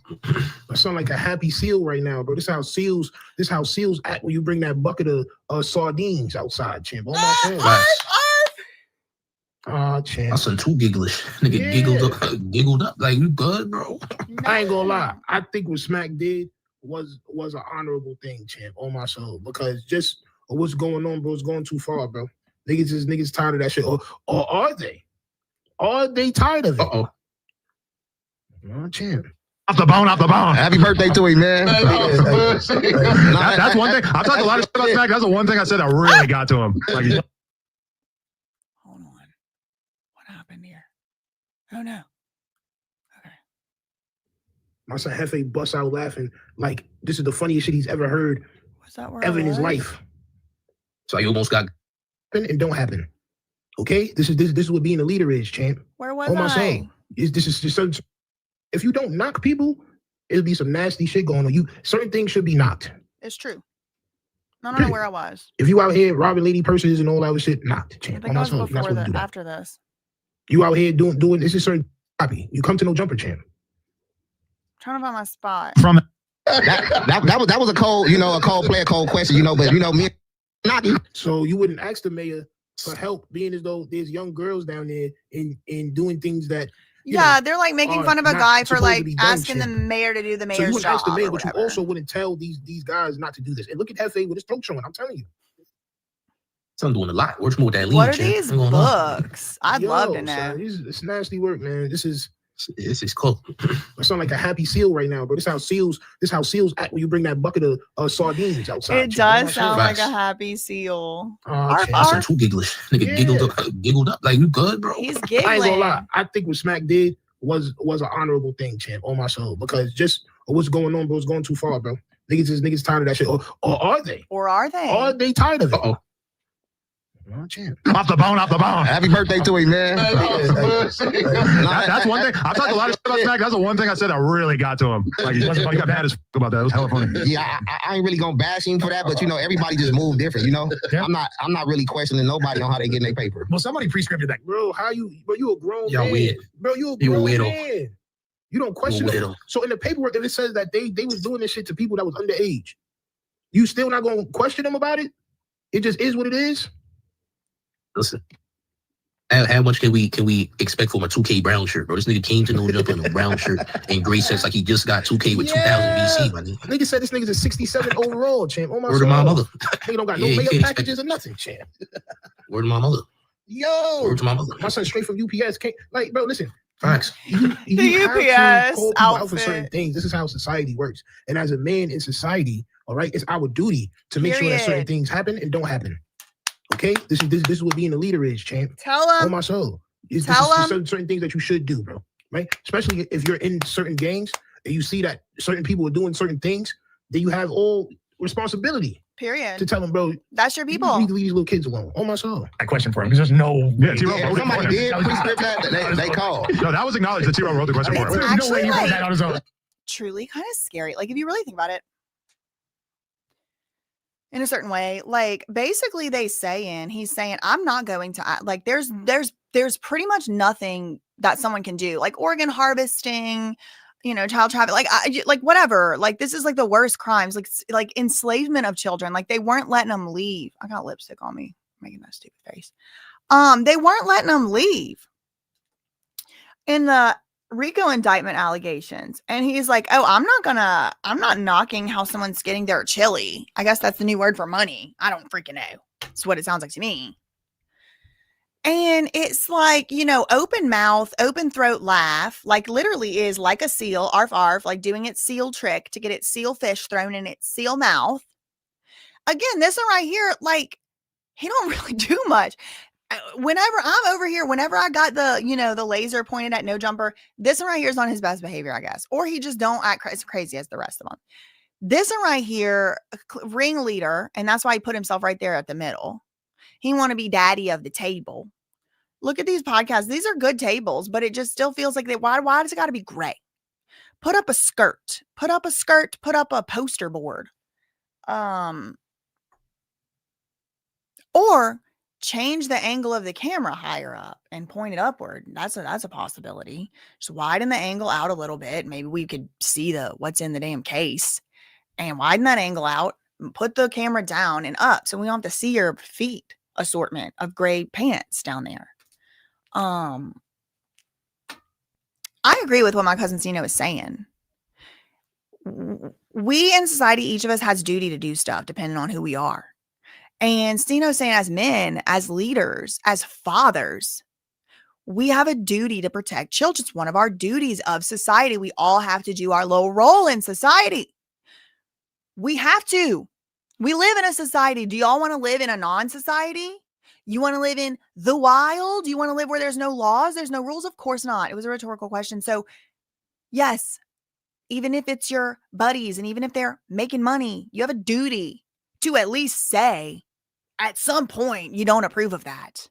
But then to take it this step further, as if there hasn't already been enough rhetoric, as if there hasn't already been enough discourse into what's appropriate for little girls, this normalization, this threatening of little girls, stay out the way, better days, better place, this weird sexualization and adultification of little girls. They thrust themselves into the lifestyle and be fast and be grown. What?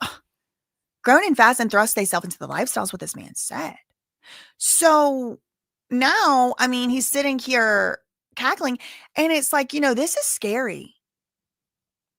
If somebody is out here saying, I don't care what crimes go on around me, if it's my friend doing it, and it's in there making money, I don't care. Well, maybe that person should just be preemptively locked up. I mean, he's literally saying, I don't care. I don't care about the laws. I don't care if somebody breaks the laws. I don't care about other people get their chili. So how's he getting his? Who's furnishing his chili is what I want to know. Who gave Big Whoop the chili? And I need to know, did it involve child trafficking? Because he's not blinking an eye. He's not batting an eyelash at this. Okay. So somebody who knows more than me, tell me. Wanting us to call him Big Deal. Please. My God. It does look like high school science class, doesn't it? Totally does. Totally does. And they about to take the lids of these cups right here and wipe them into a petri dish, and we'll see which one is the moldiest. I have some suspicions, but I won't say. Maybe they can do that project one day in their science lab. Yeah, I don't think Smack the reason they set it off Amber Alert. Yo, y'all got Amber Alert? I'll turn that off. I don't got it. I don't think What? Hey, yo. Collectively, all of us, okay, collectively, all three of us, this face, and mine.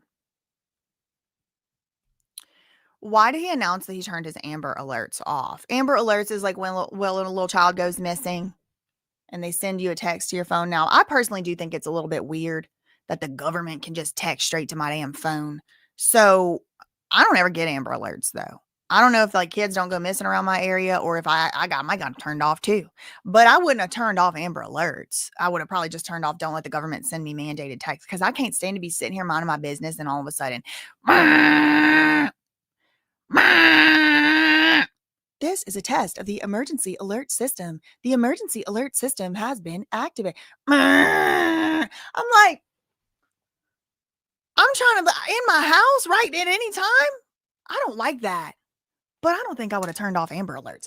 But I don't get Amber Alert texts. That's my point. But apparently somebody got an Amber Alert text and Adam said, I turned mine off. Like, okay, tell us in another way that you don't care about little girls. You're a father of a little girl. She can see you. And it's not going to be too long, if not already, she can be able to understand it. If her own dad doesn't care in any way about other little girls, then what's going to make her think that he cares about her? I mean, and this is coming on the heels too of him saying that it was a family business that Tania does. And isn't it just common knowledge that you teach your kid about the family business? Well, his family business is pornography with his wife. That's the business. She's not on No Jumper. Is she? No, that's not the family business. Isn't No Jumper. The family business is Plug Talk. That's the value that Adam saw in his wife, Lena.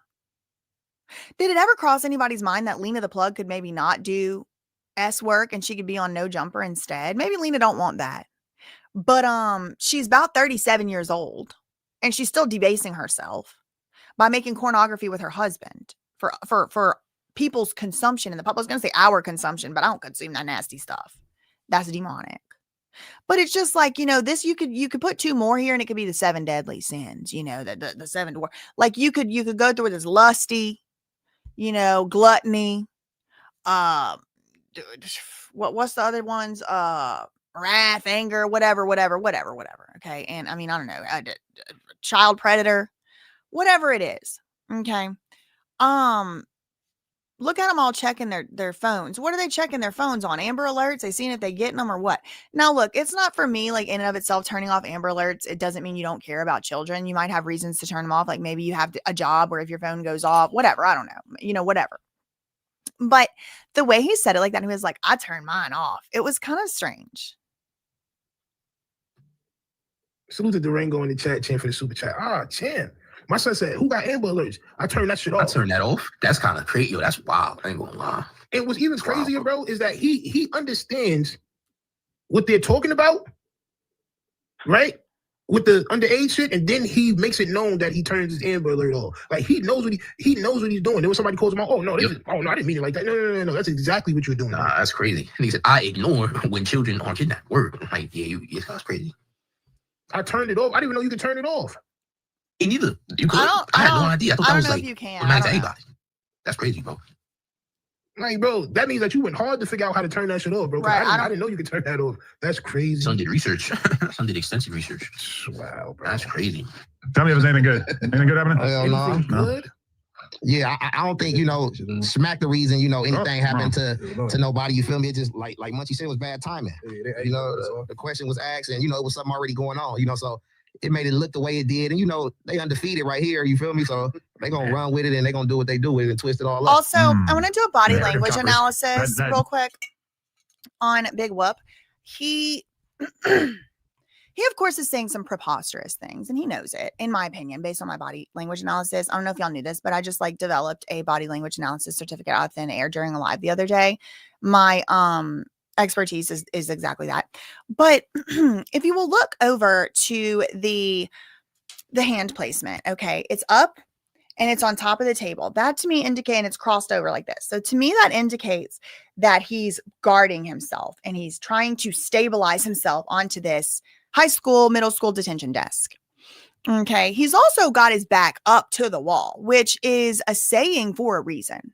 When you're back against the wall. Okay, back up against the wall. So he's cornered quite literally. He'd have to hit one of those. Excuse me. All right. Oh, my bad. He'd have to hit one of those to get out of his spot. Okay, so he's cornered completely. The browns, none of the browns match. The inside of the logo don't match. The brown on the hat don't match. The shirt brown don't match. So I see where he was going. But this was your big one. Big Whoop. This was your big one, bro. And truly, some pictures looking at him, he could be my cousin. Listen, it could be. I don't know. But not all my cousins are invited to the family reunion and stuff. So I think next time, if you got to wear the SF hat, you just need to wear it. And it's that brown one like that. You should wear a goldenrod color shirt, mustard colored shirt. You could get away with black. Black would even work. It is fall time, so you could do a hunter green.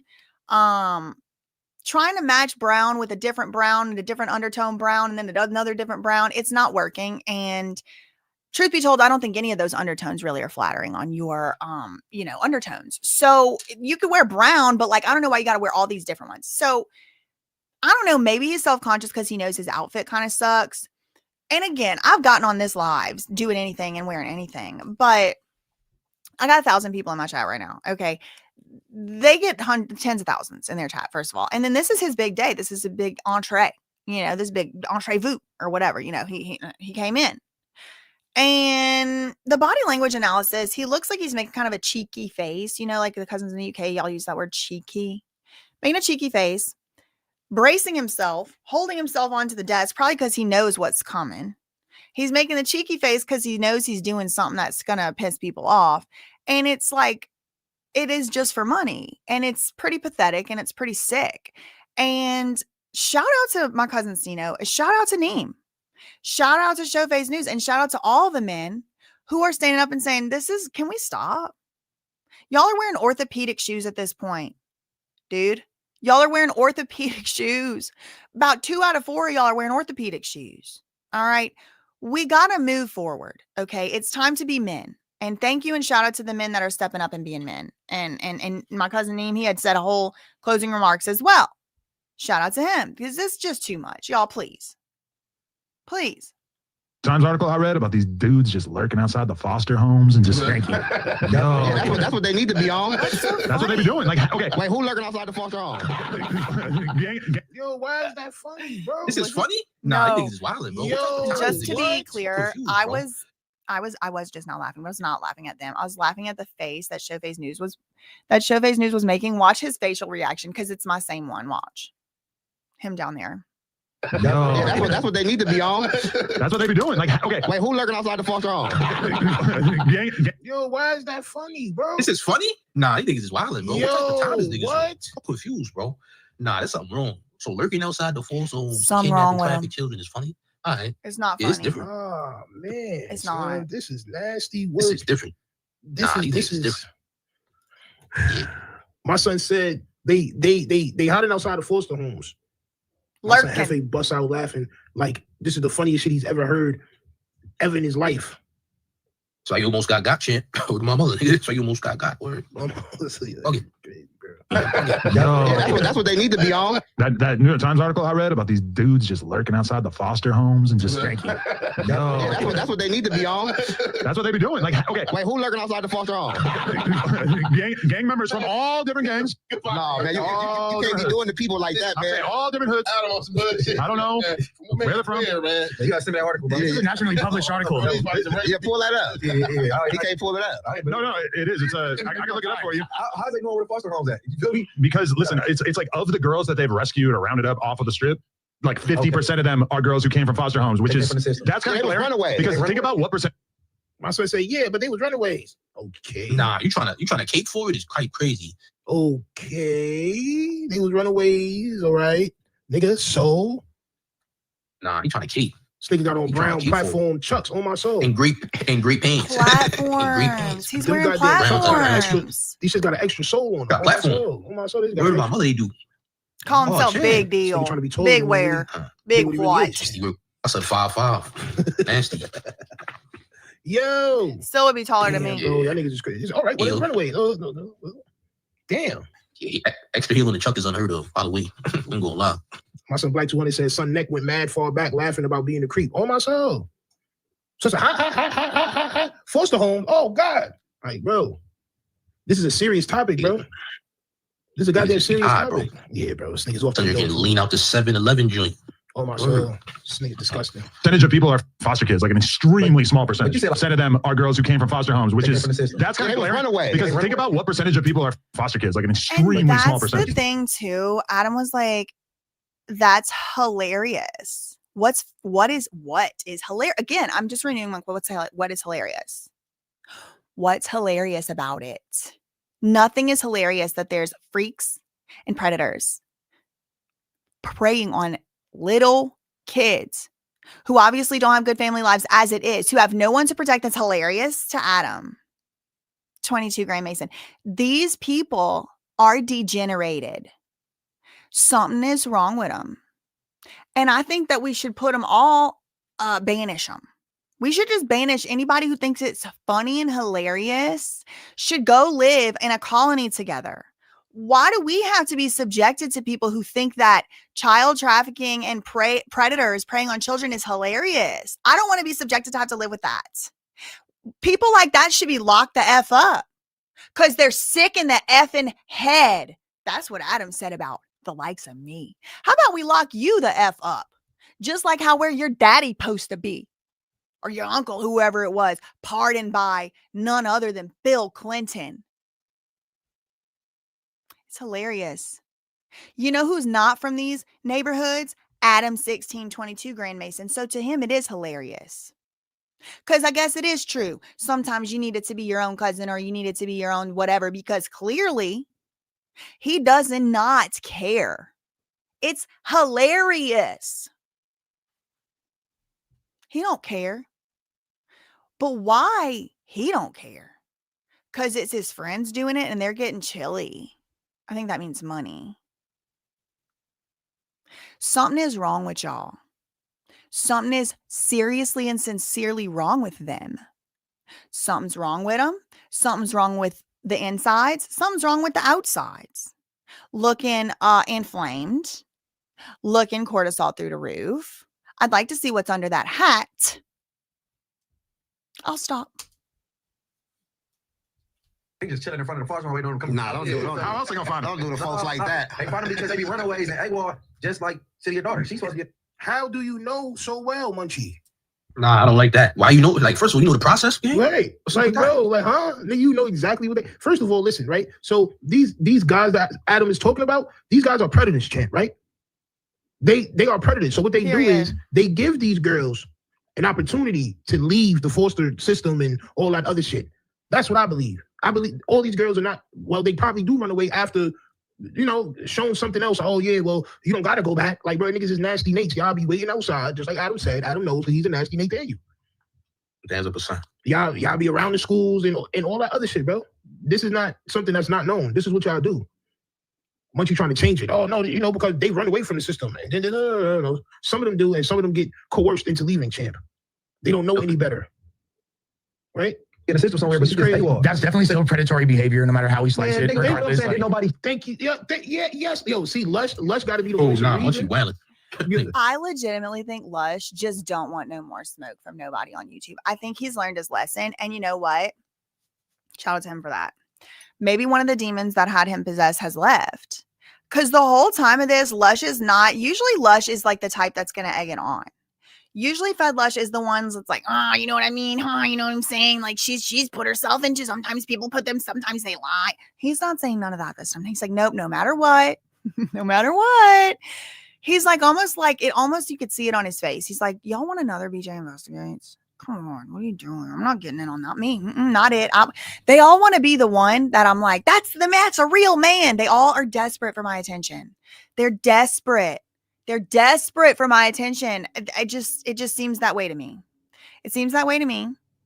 And Lush is like, not it. Nose goes this time, buddies. Somebody else better step to the plate because it's not me this time. I had enough. Watch him. They don't know any better, right? In a system somewhere, but It's crazy. that's definitely still predatory behavior, no matter how we slice it. Regardless, like, Nobody. Thank you. Yeah, yes. Yo, see, Lush got to be the Oh, voice nah, of once you reason. wildin'. Once you bugging. My mother. Hell, you talking about? Yo, my son trying to cake for this shit is nasty work, bro. Wait, And they do Munchie this shit did? all the I'm time, telling bro. you, Like, for some this is reason, like the like, third. Yes, yo, Munchie see, B Lush got to be the voice. basically Leaving like champ. has on an invisibility cloak as far as me. Like he was just not saying something. Apparently, I missed it because I was focusing on Lush. Okay, let me rewind because if he's doing something, I want to know. They don't know any better, right? In a system somewhere, but It's crazy. that's definitely still predatory behavior, no matter how we slice it. Regardless, like, nobody. Thank you. Yeah, yes. Yo, see, Lush got to But be what the is he voice of nah, saying? once you reason. Hold wildin'. on. Once you buck.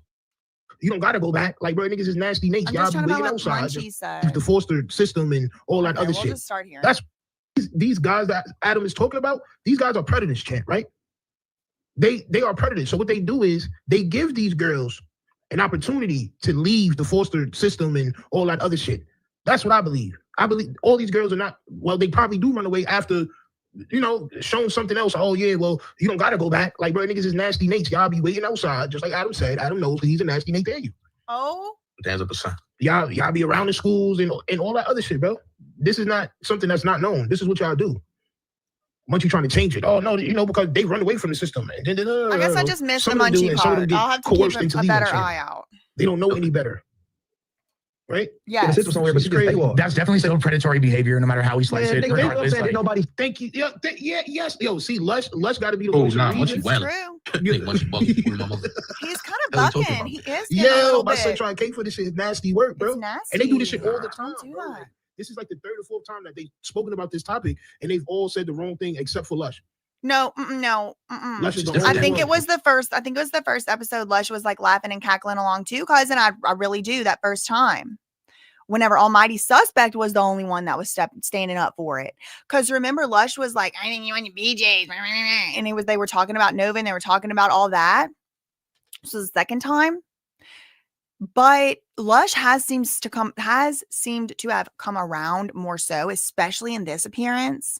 Heffy definitely has been on the wrong side of it. He's the one who said grown and fast and thus they self into the lifestyle. Adam definitely has been on the wrong side of it because he was the one who said, isn't it going to normalize? And then that's whenever Lush was like, yeah, definitely normalize that time. This one right here apparently is new. Big whoop.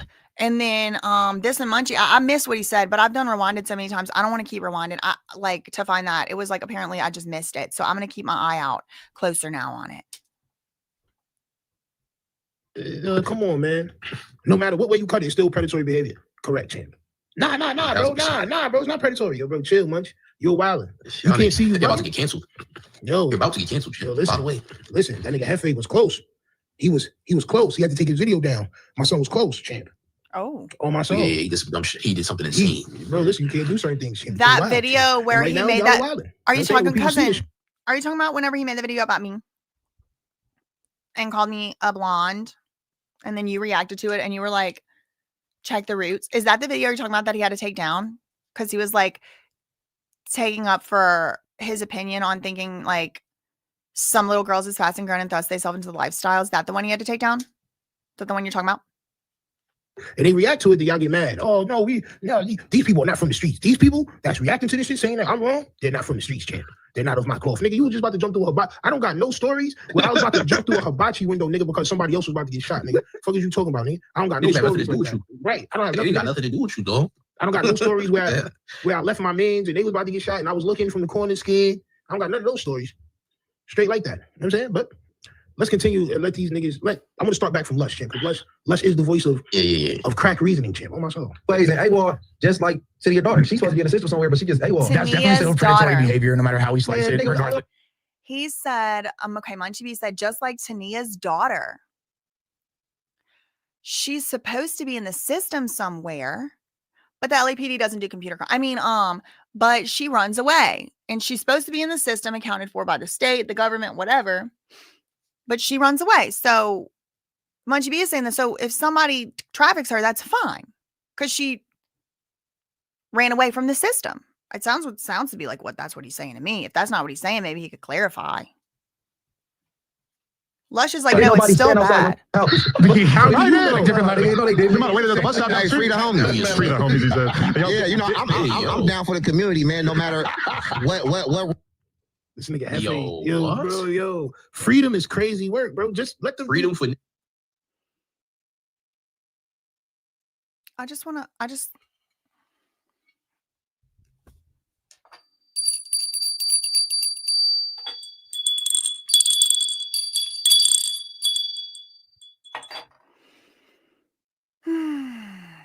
want to take a pause. I want to pause right now. And I just want to look at the faces of each and every creature on the screen. Munchie B has managed for months to fly right by under my radar. He just lost status. As being under my radar. He's now in right there on the radar. And I renewed my question. What is so funny? Adam 2216 Gray Mason, he probably got that table so damn close up to that wall so he makes sure that he doesn't break his neck bone when he throws that head back like that. I mean, it's almost like he's practicing for the next scene he's finna do, if you know what I mean. I mean, I was just now about to impersonate it, but it's just a bit salacious, you know. It's a bit undignified for a woman of my stature to even emulate such a depraved body posture. But I'm saying it looks to me like he's just practicing for his next scene or showing his wife what to do in her next scene while he's sitting in the chair in the corner. That's what it looks like to me. Now let's move over. Munchie B has just thrust his fist into the air as if to celebrate a revolution. Thrust his fist. What are we fighting for? What are we cheering? What has got him so hyped? So excited.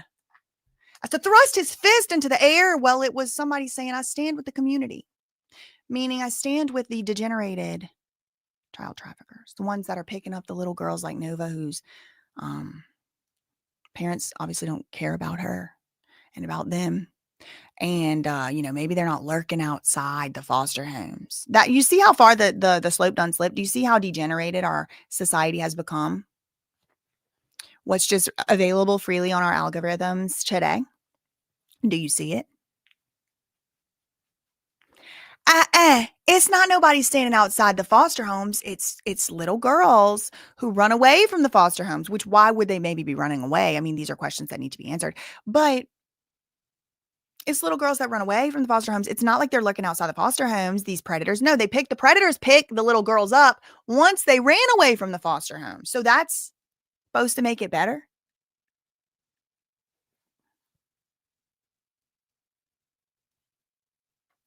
It's a soul problem. It's something in your heart's messed up. Something wrong with them. I shudder to think about what had to even happen in this one's life for him to think that's so funny. That he would be thrusting his head back like that. Two predators? Hey. I'm down for the community. I believe the children are the future. Teach them well and let them lead the way. Oh my soul. What happened to the kids? The kids are the community. The kids is the future. If you ain't protecting the kids, you was a bitch ass nigga. Free them guys so they can be predators more. Hey, come on, champ. What's going on, bro? They said all hustles is good hustles. I don't care what it is. As long as you're getting money, champ. Like, nah, man. This is not what we need. Insane. This is not what we need, bro. This is nasty work, champ. Route, no steps that anybody took. You know what I'm saying? I ain't gonna really, you know what I'm saying, slander none of mine. He's an old school gangbanger though. This is like 90s. Like, respect the principality. You watch like the old documentaries and dudes are just like, yeah, I'm from blah blah blah crib, and I'm gonna. What do you want to do when you grow up? I want to kill my enemies. But I'm saying, like, you see people say like that in old documentaries, and it's just like, yo, what the? My son Adam look at them niggas like documentaries and video games. And yeah, bro. It's voyeurism. They get amazed. Like, yes, I love this. Damn, man,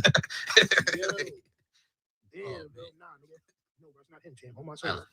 He believes that PDFing is okay, champ. Wow. He believes that, champ.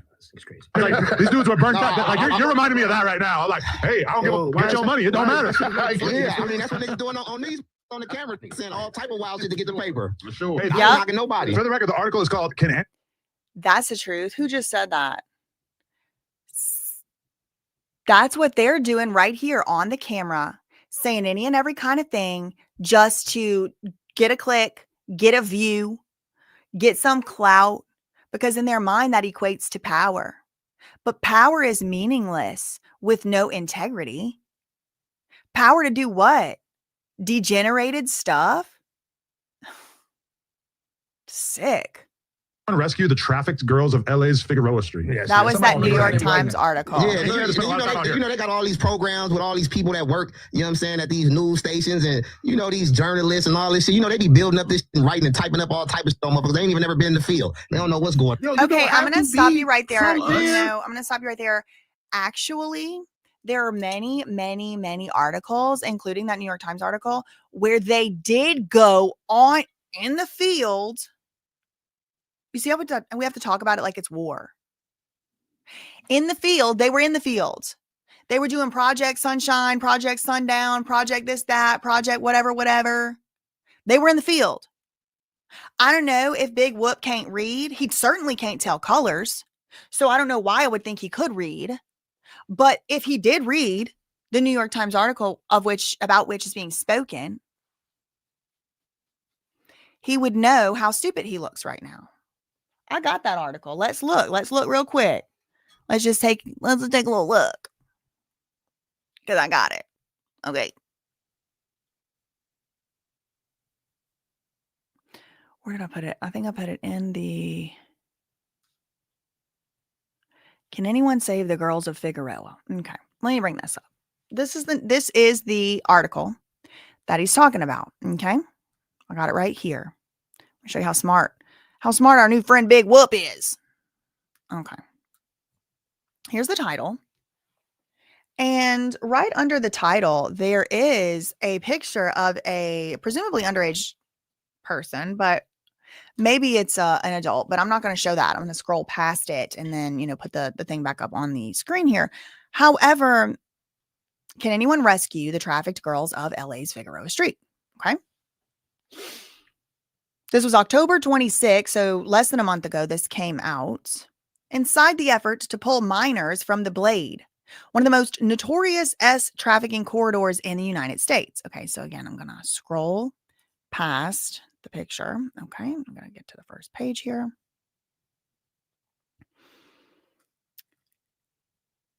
The reporter, look, the first line of the article. Okay, this is how informed these degenerated idiots are.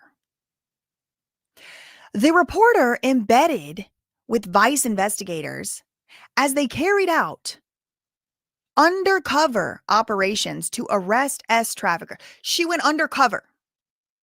She went literally undercover. So she was in the field. That's the first sentence of the article. He didn't even have to read the whole thing. He had to read one sentence. Hello? This woman interviewed dozens of victims, experts, aid workers, and officials to understand the crisis. She paced on the sidewalk at 68th and Figueroa. Isn't that right? A block away from where Big U's son just died. 68th and Figueroa, her front teeth missing and an ostomy bag taped under her hot pink lingerie. She surveilled the intersection in South Central LA, where preteens were hobbling in stilettos and G-strings. It was a Tuesday night this January. And Anna, the reporter, the journalist, knew that most of the girls longed for a coat or gloves, anything to keep them warm. But covering up was not an option. This is what they're laughing at. That's so funny right now, by the way. This person they're describing had a colostomy bag. Freezing, wearing lingerie, a teenager, preteens they're calling. Oh, wait, no, Anna must be, hold on. Emily, not the reporter. Anna. Anna is the name of the girl with the lady with the ostomy bags. So they say front teeth missing. I don't know if she's a preteen or not, but there are preteens there hobbling in stilettos and G-strings Tuesday night in January. And they're out there in those clothes. You know, it's cold. LA or not, it's cold. Anna knew that most of the girls longed for a coat or gloves, anything to keep them warm, but covering up was not an option. Their eyes were cast down, but their hands waved mechanically at every car, angling for another customer to help meet their traffickers' quotas. This is what's so funny right now. Munchie B throwing his fist into the air. The one dressed up as a UPS driver for his OnlyFans or whatever in the hell is saying this is just how people get their money. Get over it. This is slavery. We have, I'm going to say it, black men throwing their fists in the air, laughing, and two white men throwing their fists in the air, laughing about slavery. This is child enslavement of the worst kind because it's sexual. It's funny. It's funny to them. Again, it's all jokes to them. Just to remind you, this is what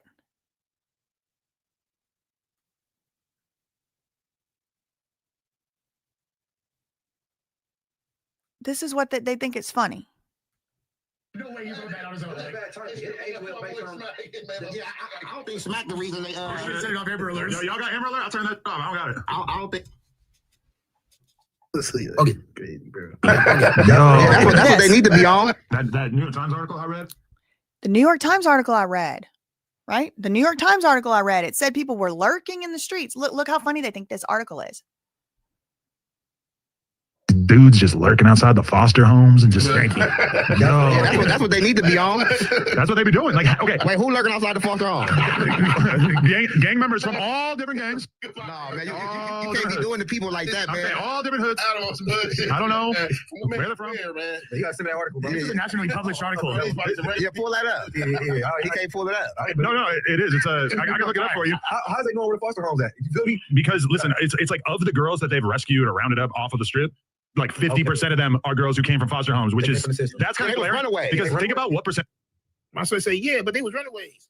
Okay. Nah, you trying to cape for it is crazy. He's trying to make it like it's something that's okay. They're laughing. It's so funny. Ha ha ha. You're going to send me that article. Ha ha ha. Like any response other than this is grotesque like my cousin Zeno said, no, we have to stand up. This is not something that we can go along with. No. There's certain things gotta be stood up to. And I totally agree. Thank you to my cousin Stino and my cousin, wait, what am I sharing here? The article. And my cousin Showface News for standing up. Thank you to my cousin Neem. Thanks to the other cousin standing up and saying this isn't right. This is the article they're laughing at. Anna was working too, but the years had worn down any visceral anxiety to something more like resignation. So she doesn't even get scared or anxious anymore. She's just, this is her life. She was 19 at the time, but the girls on the street reminded her of herself and her sister when they were first put on Figueroa for those purposes. She had been 13. Her sister was 11. 11 years old, a little girl 11 was put out there. By the time they're 19, they're like hardened to it. Their story had been unoriginal. At least for this street, foster kids turned runaways, turned recruits. So that's what Munchie B is saying. He's taking some type of moral high ground because they're not lurking outside. They're not lurking outside. The foster kids run away and then they get recruited, drawn in by a new friend on Instagram who offered to help them get by. The friend dropped Anna and her sister off at a motel on Figueroa and handed them lacy bikinis. Anna asked what they were for. They needed to turn in $800 by morning. The friend said, the friend. They stood on a corner shivering. It would take at least half a dozen customers each. The first night, one of them was 11 years old. One of them's 13. This is what they're laughing at. So funny.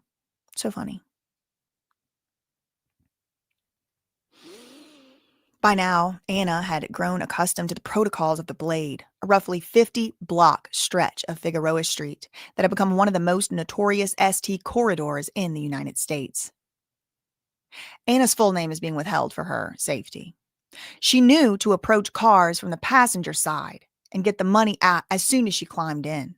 She knew which motels had rooms set aside just for this purpose, which schools and businesses didn't padlock their parking lots at night, and she knew she needed to be dropped back off on the Blade every 30 minutes if she was going to reach her new quota of $1,200. The sameness in the days and the weeks and the months on Figueroa was such that Anna remembered little of them.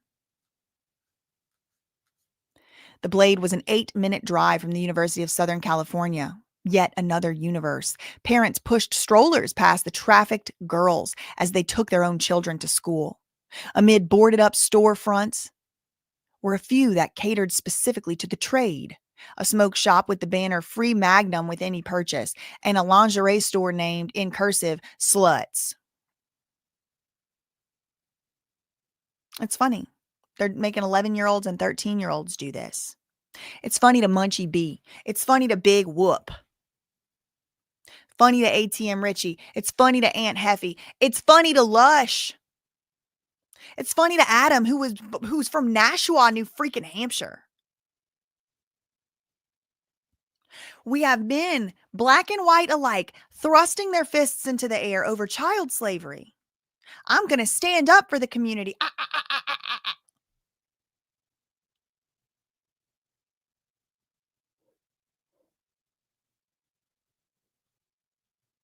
That's where we live. That's what it is. And maybe it used to only be they was doing it in the gangs. Well, guess what? It's now like a perforated appendix leaking its disgusting infected bile into the rest of society. And so now I gotta say something about it.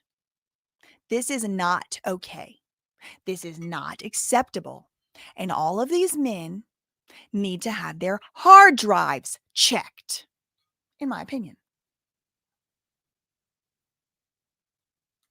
In my opinion.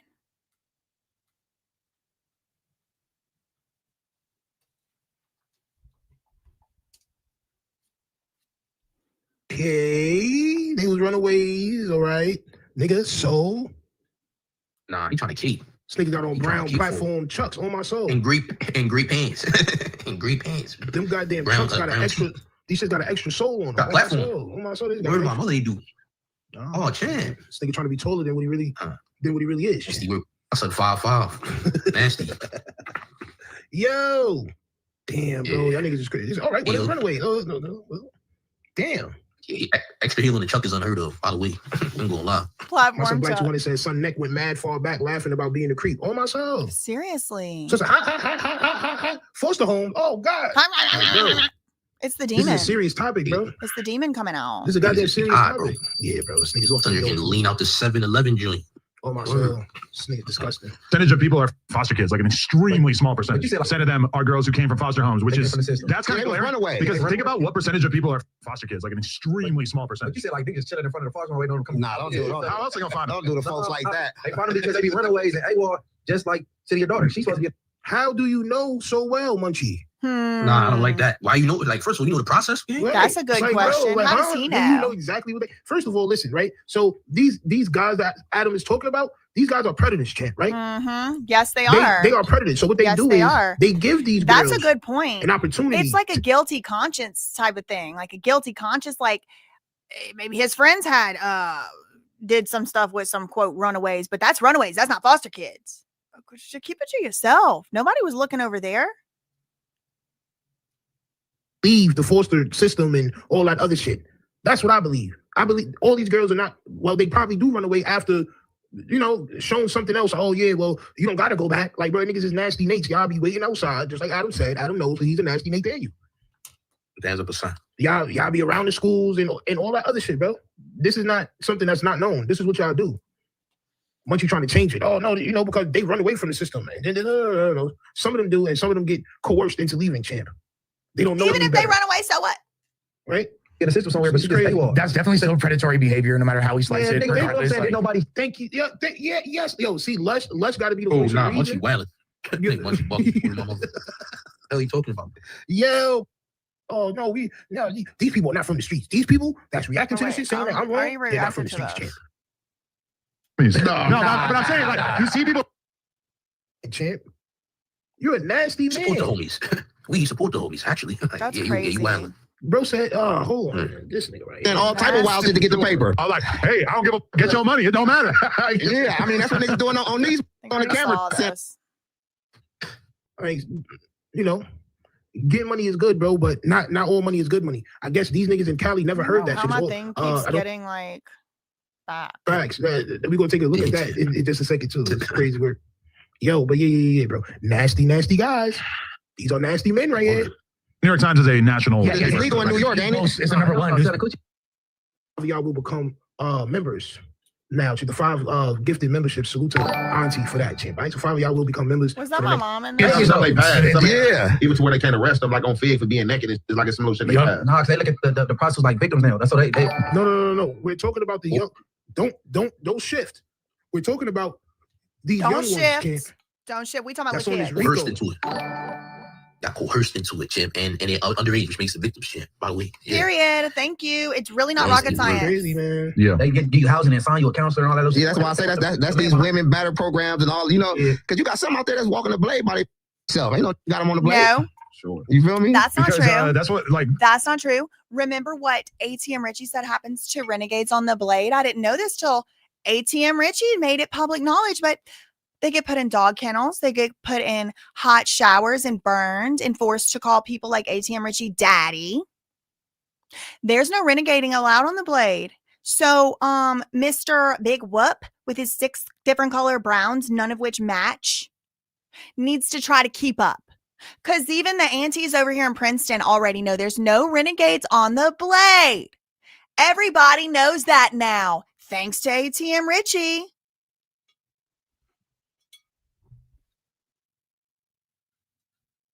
Try to get your story straight. At the very least. basically when I was talking to Nia about it, she said that, like, even when Nova first started being on the blade, that she would tell the cops. I hate when this nigga mentions her like by name. I just hate it. Like, it's just something about it. Something wrong with that. I ain't gonna lie. Something Why wrong they with that, keep bro. doing that? I just don't like It sounds like bro's in support of this shit. Like, it kind of seems like he likes he it. doesn't care. And I think he actually wanted both of them. That's just how I feel. I believe these things, Shane, because like I said, I seen a little thumbnail he did. It something ain't look great, bro. That shit look crazy. Nasty work, man. And the cops would basically be like, listen, if she's ready to write a statement and basically snitch on some dudes over there, cool. But otherwise, like, we're gonna pick her up. We can't do, like, what are we gonna do? She's a victim. Which, 10 years ago, 20 years ago, they would have, I guess, arrested her and put charges on her. But I guess they figured out at a certain point that that's kind of pointless. Like, it don't really many years ago do anything. No, it also makes sense because she was part of like an ongoing RICO indictment that her mom wasn't even aware of. Man, we still don't know. They don't know that. She said that a bounty hunter blood nigga had out there the first time. Again, a grown man, this time it's Lush, is bringing up again, as if it is a fact, asserting it as if it is a fact, that Nova, which is Tania's daughter, that's who they're talking about, was involved in an indictment, a RICO indictment. Nobody said that except these degenerates, Whack 100 and Adam. And then like once it started spreading like wildfire, it was ATM Richie. We don't know for sure if that's true. And actually Nova has said it's not true. She wasn't involved in that. And even if she is, or even if she wasn't, it's putting her in massive danger in the literal streets, to be with no evidence throwing her name into this. And this is a grown man. This man needs to be held accountable. It's just unacceptable. Lush. She was 13. A bounty hunter blood, nigga from Bounty Hunter had out there. That's what she said out her mouth. So as y'all keep trying to make it about the people wanting to be out there, right? Y'all are forgetting the fact that some of y'all peers are training them to be this way. They're coercing them. They're grooming them to be this way. Y'all not going to talk about the bounty hunter dude, though, right? But we don't know that. We have no reason to believe that. Look like the terrified. There's just so much fake news about Nova being part of the. Listen, everybody believes that Nova's part of fake news. Yeah, right. Nigga, they sent you. Nigga, you watched the video. Nigga, what are you talking about? Yo, fake news is crazy, bro. Are you talking about that article, Chad? Are you talking about that article, Chad, from the New York Times? Which? What he's talking about, cousin, is that it is not confirmed in the paperwork available to the public that Nova has anything to do with this Hoover RICO indictment. The fake news they're saying is how people are saying it like it's a fact. Like how Whack 100 came out and said, like, as if it was a fact that Nova was mentioned in the paperwork. It's not. That is fake. That's a false fake statement. It's fake news because Nova is not mentioned in the public paperwork. Nova's name is not mentioned in the public paperwork. Now, the question then becomes, does Whack 100 know something about the behind the scenes redacted paperwork that's not available to the public that the public doesn't know? Well, that's possible. That's certainly possible. Maybe other people in the back end, in the background, know if Nova is or isn't involved. Maybe that's true. I'm not saying they are wrong. What I'm saying is the fake news is that he said that Nova was in the paperwork as if to imply that it's somehow public. That is fake news. But if Nova's in the paperwork and it's behind the scenes, maybe Whack 100 knows something we don't know. That's what Adam is saying is fake news, because then everybody ran with it because Whack 100 said it. So it must be true. He must know something we don't know. And so when Whack 100 ran with it, other people started perpetuating it. Nova's the minor from the paperwork. The same thing has happened, by the way, for the record, with the ATM Richie case, by the way. Somehow, some way online, a rumor got started that it's Nova. Nova who ATM Richie was threatening. That's not in the paperwork. That's not in the public documentation. The only thing that says anything about dissuading a witness at all is also one of the charges for which he was already on probation, ATM Richie. So again, Nova's name's getting thrown out there like, oh, ATM Richie was dissuading Nova from testifying against P4K. That's a rumor. That's a rumor at best, fake news at worst. Could be true also, by the way. But it's like the place that the allegations are coming from, the way that the allegations are moving. excuse me, the place the allegations are coming from are these guys. It's not the actual docket. It's not the actual paperwork that's available to the public. They keep dragging Nova's name into this, or, you know, they call her Tinia's kid or Tinia's daughter sometimes, but they do keep dragging her into these things. And then it gets perpetuated on this show. Now, all of a sudden, Adam Grand Mason 1622 of Nashua wants to say that's fake news, but he wasn't saying that's fake news until like right now. Like now it's all of a sudden, oh, you guys are stupid for re-perpetuating that. But he let it be re-perpetuated on his show many, many, many, many, many times, such that it became a viral rumor, putting, I believe, Nova and Tania's lives at risk, especially if it's not true. That's so irresponsible. And that's why I've always said that doesn't say that in the paperwork. They're saying it like as if, you know, to say that's what's going on. But I don't know. I didn't see Nova's name in no paperwork. Which one? Which one are you talking about? Ben says Big Deal went to prison for beating up his BM India Love big sister. Can you send me a link to that paperwork? This thing is a cornball, a real one. Can you please send me a link to that article, champ? Oh my soul. I would like to show that to the people because he's been wilding today. He's been wilding today.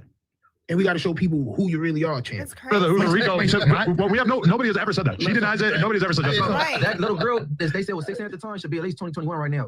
That's not true. 15, 16 now. She's not That's not true. That's not true. And I'm going to put this to rest right now. If anybody wants to use this for your video, please do, because I'm sick of, speaking of fake news, this is now, ATM Richie has made the same, and Munchie was below the radar. The invisibility cloak has fallen. No more invisibility cloak. Okay? No more. ATM Richie also tried to say this false statement that Nova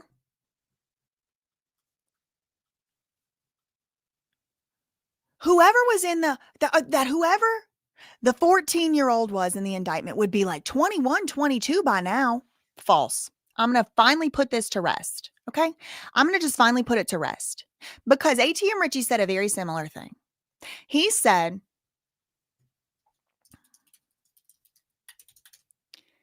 P4K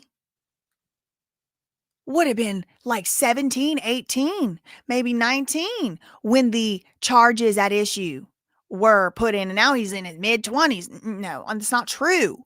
That is not true. The 14-year-old, here it is right here. I got the Hoover indictment right here. I'm going to pull it up. And I'm going to put this to rest right now because they just keep throwing numbers around. Huge, you'd be 22 by now. And Nova's 16. Nope.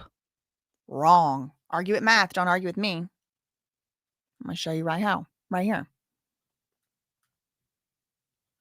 All right. 155-page indictment, by the way.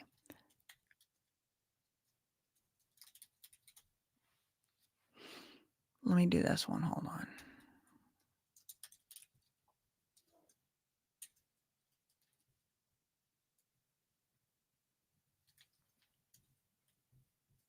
So by numbers like that. God, let me try this.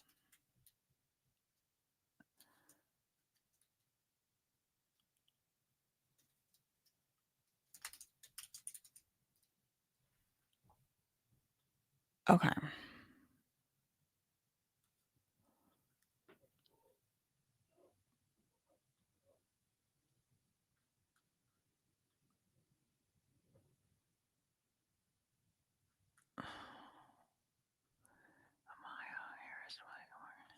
I think it was Robinson. Hold on. It was Amaya Armstead. Hold on. I'm putting it to rest.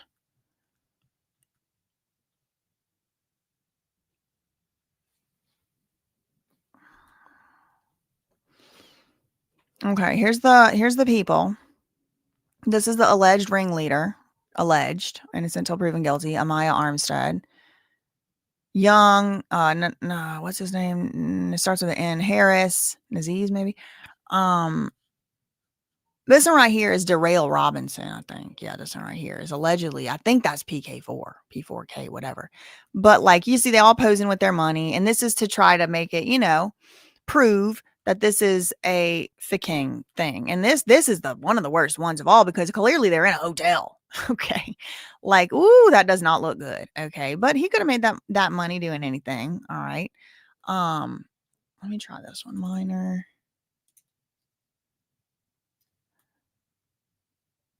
Using coded language. Okay, my Armstead. Let me see. What was the name of that hotel?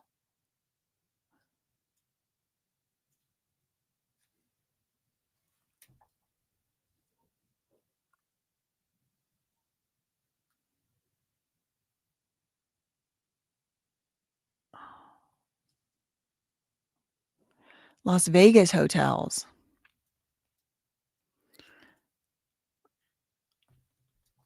I need to find the one with the 14-year-old girl. 14.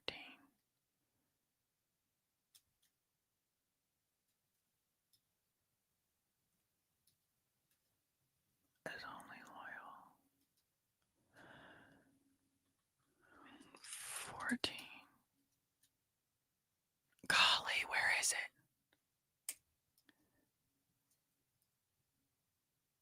$5 maybe?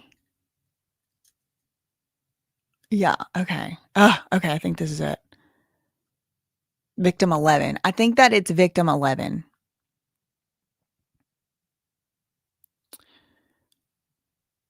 Okay. Yep. Okay, here we go.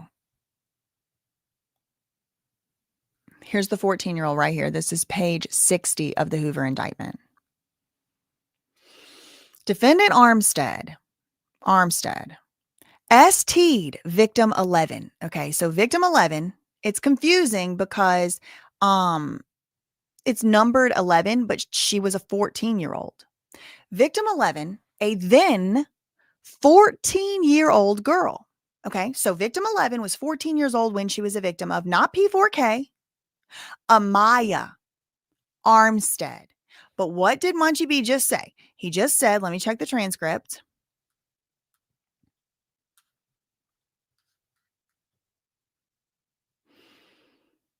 That little girl they said was 16 at the time. Okay, so we'll check the 16 as well.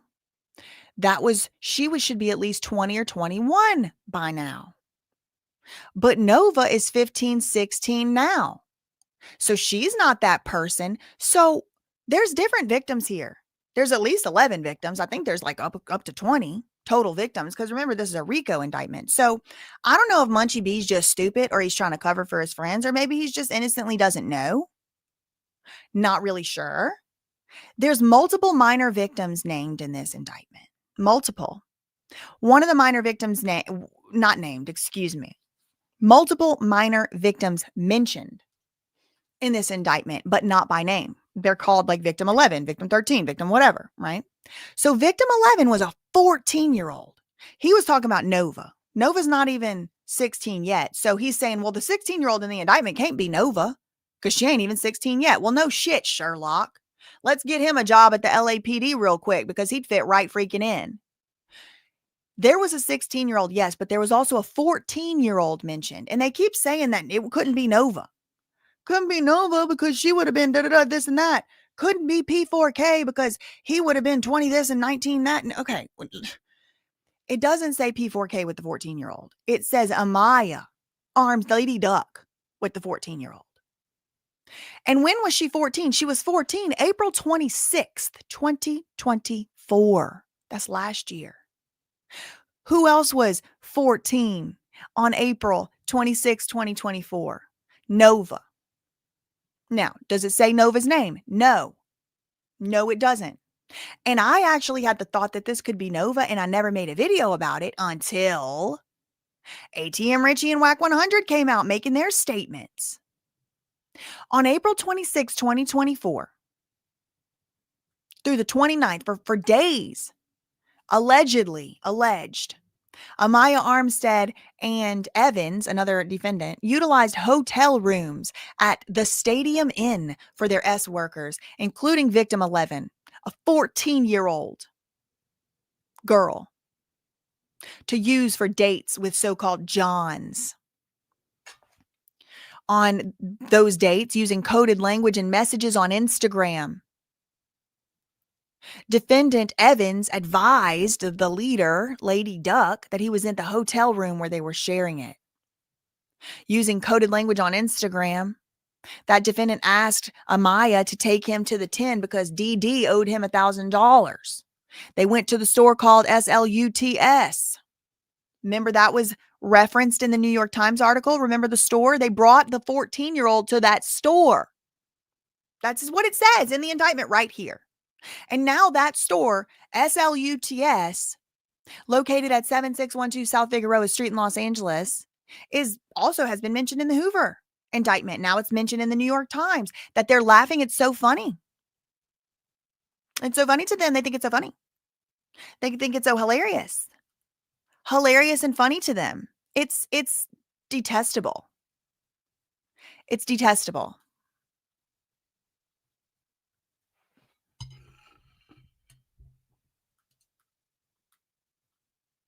It don't matter if it was her or somebody else. It said 16. It said 14. It said a lot of things. Exactly. They was tattooing these girls' faces and all types of shit, bro.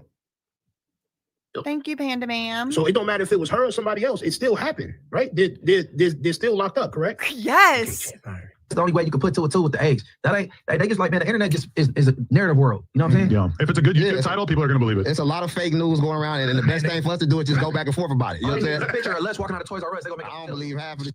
There's a lot of fake news going around, but it's perpetuated on No Jumper. And Adam all of a sudden today has a problem with it, or yesterday has a problem with it, but he's been letting it be perpetuated on his show and by his employees or whatever, his staff, whatever. I don't know their employment arrangements this whole time.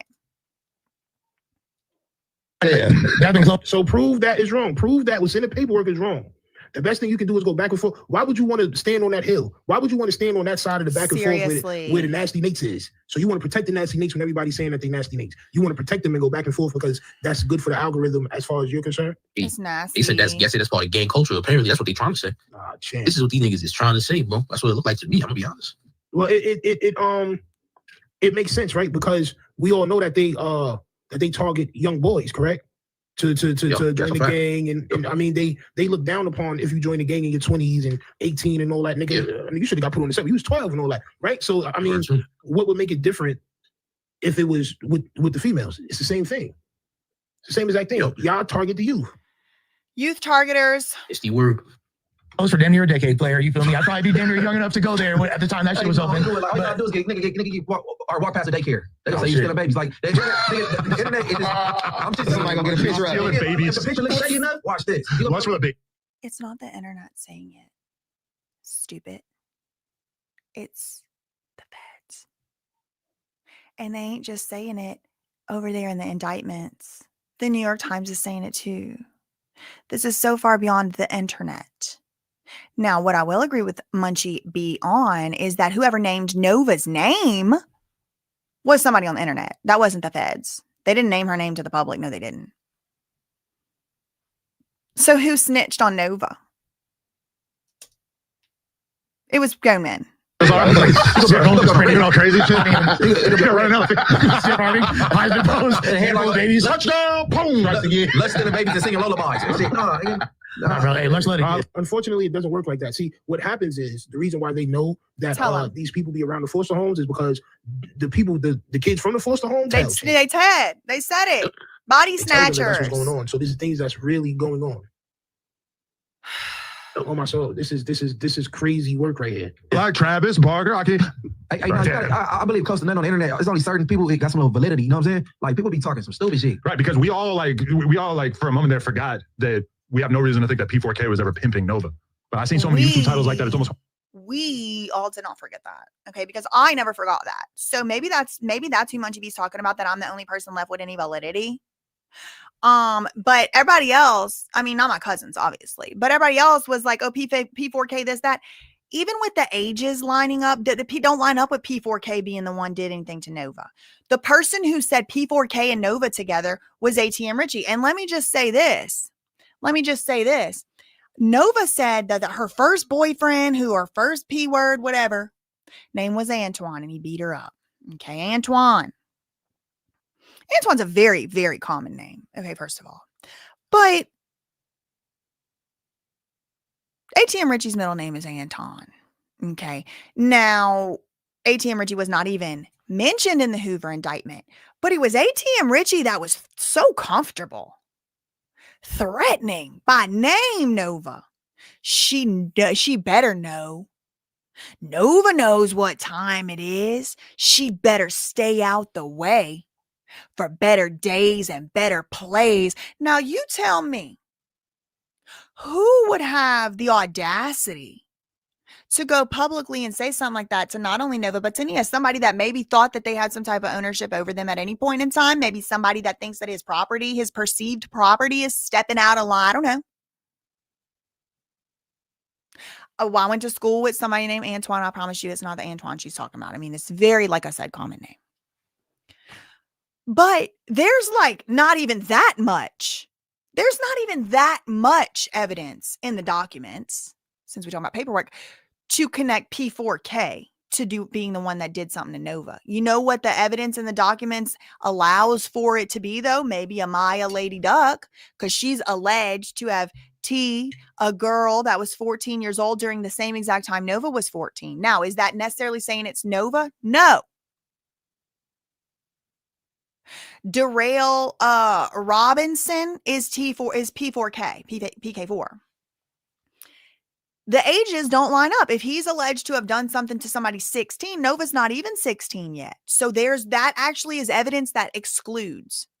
ATM Richie was not mentioned in that indictment at all. So that is some evidence that excludes. However, he's now in jail with no bail. And he's facing violation of his probation. I don't know for what.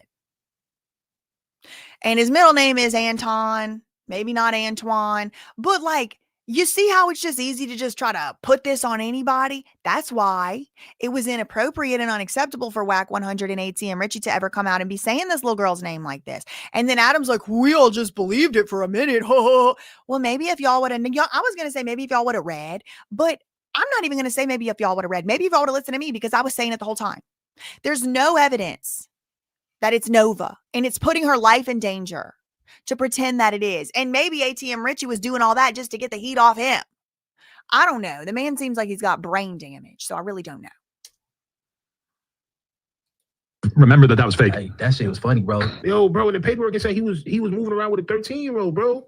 It don't matter if it was her, if it wasn't her. She's still out there doing. She was still out there doing whatever she was doing, right? Doing whatever she was doing, and he was doing whatever. But they all young, bro.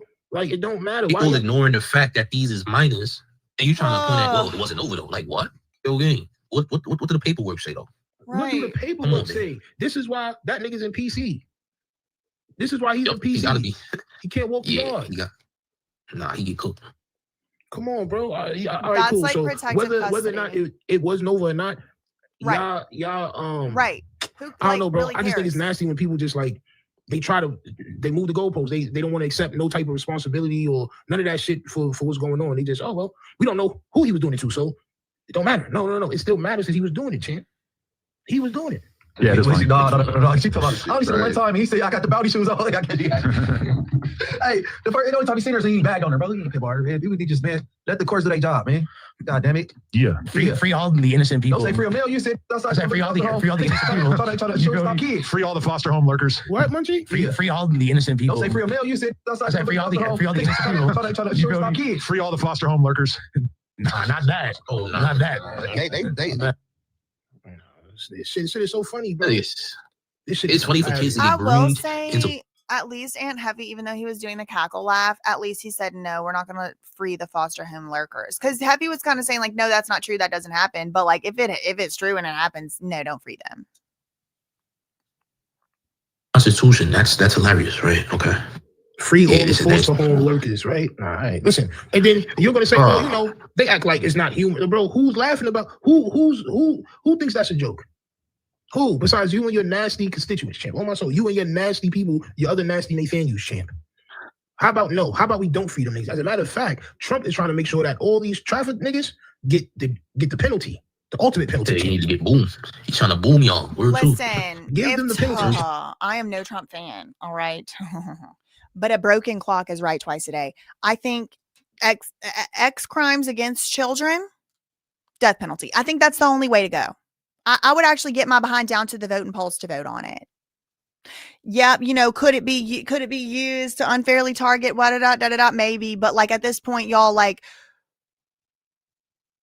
We got to get rid of them. We got to get rid of them. They think it's funny. They like it. They share pictures of it with each other. This is our children. This is our future. Crimes against children, immediate death penalty. I just like, come on, not immediate, right? Like go through the process, but I'm just saying like minimum penalty death, minimum penalty. Like we have to make people scared to abuse children because they're not scared right now and they're laughing about it and they think it's funny. I mean, I would say deport them, but I don't think we should deport them because then they're going to go somewhere else and harm children there. So no, we got to eradicate. If you're found guilty of an crime against a child, I think, no 3 strikes. It's just got to be just no. It's got to be, there's got to be a serious consequence for it, or else it's like, ha ha ha ha ha. Free the foster home lurkers. Ha ha ha ha ha.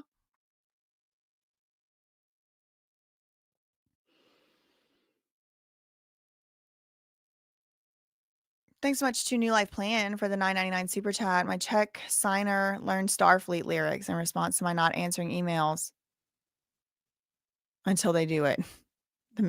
Hashtag there's a million yous only wanted me. That's so funny. Thank you for the $9.99 super chat. Shout out to Lizzie becoming a member again. Thanks so much to New Life Plan for the $4.99. It's the conference table setup to respond to you. That is everything. Yeah, like I do feel like half of the reason that they did this new setup is to respond to me, because they know I have good advice and interior decorating sense. But I also think they did it to fit another person. They need to move it up off that wall. It's way too close to the wall. They need to move it up off the wall. And I don't think that the desks necessarily have to be touching each other either. Like y'all could put a good foot, 6 inches, 12 inches between each desk. Like y'all are grown up men. Like you don't have to be sitting at them like it's detention. Like you could disconnect the desks ever so slightly, but I can understand if Adam got them zip tied together because they are like little kids. They'd probably be kicking them and moving the desks. So maybe he got them bolted in the ground. It's too close to that wall though, and it needs some more color back there. Maybe people could start coloring in with colors like the white space or something. Anyway, okay, yes. Thank you for the $4.99. Thank you, Kels on Earth, for the $5 super chat. Dang, the mathing. Hey, cousin BJ and other cousins and auntie internet. World's biggest game of telephone. Yeah, thank you for the $5 super chat. Shout out to Steffi Weffy becoming a new member. Shout out to you. Thanks so much to New Life Plan for the $9.99 super chat. Not the New York Times trying to scoop me again on the FIG coverage. They never stop. They know that I have good ideas. One thing about the New York Times, they know I have good ideas. Thanks so much, Tina Bailey, for the being member for 4 months. Shout out to you. Thank you to Kels on Earth for the $2 super chat. Why does Adam have his shoes kicked off like that? I said it already. I can't really go too hard on him for having the shoes off because I cannot have shoes off inside. And I mean, shoes on inside. I got to have them off. And especially when I'm talking and stuff, not only can I not have shoes on, I got to be sitting up on at least one of my feet. At all times, one of my feet, I'm perched on it. So I can't really blame Adam for not having his shoes on. And I can't really make fun of the shoes either because this is appropriate footwear for a man of his stature and age. This right here, it's like the Bratz doll version of the Converse. That's impractical. That's uncomfortable. It's bad for your bones. It's bad for your feet. He's going to get bunions wearing them narrow ass Chucks with the platforms. They don't bend, probably stiff as hell. This is a practical shoe choice, albeit not as cool. Munchie B must also be embarrassed at his shoe choice because he's got his feet covered up with this trash can liner down here. And then again, I mean, Heffy, he looks kind of like a loser, but this is a practical shoe choice. This is, I can't necessarily, it could be worse. He could be wearing these. So in a way, I kind of appreciate that they're acting their age. In a way, I kind of appreciate they're dressing their age. It's one of the few things that I don't want to complain about. But yeah, he just kicked him right off. And then he did him sideways, kind of like askew. So it kind of looks like he's got these huge feet and he's about to run off the whole episode. Shout out to Worm becoming a new member. Yeah, he's bullfrog swinging his feet. So yeah, y'all, I mean, that was the gist and the whole here and not the whole thing. I do have the video linked down below. Shout out to my cousin Stino. Shout out to my cousin Show at Face News. Shout out to my cousin Neem for being real men, and being, you know, girl dads or not. I don't know if Show Face News has a daughter, if Neem has a daughter, whatever. But it's very like, you know, uncle or like dad energy in the best way. This is our duty. We are the adults now. It's not funny. It's not cute. It shouldn't be cute, funny content to talk about anybody's children, any child, any little girl, any little boy like this. And thank you and shout out. Thank you and shout out to Tough Stino for hosting such a vibe on his channel. Yeah.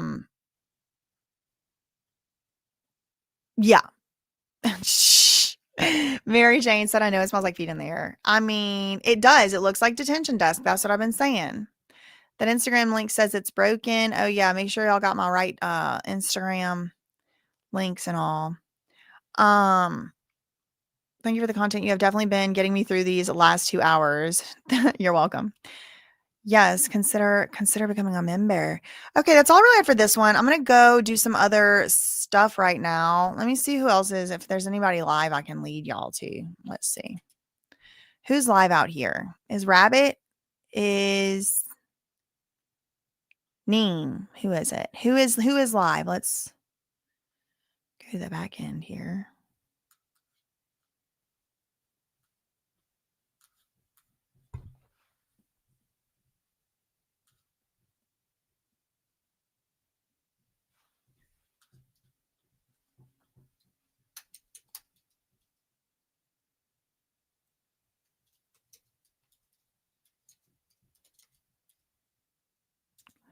LD.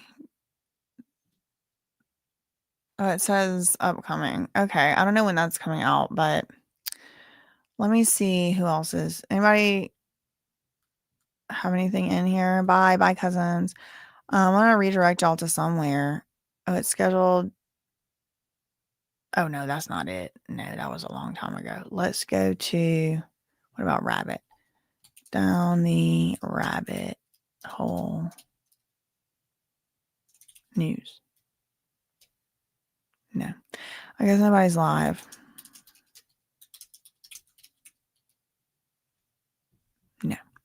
Okay, so nobody's live, I guess. That came to my mind now. So that's all we have for this one. In the meantime, facts ain't defamation, neither are opinions. Love you, Mina K. Bye.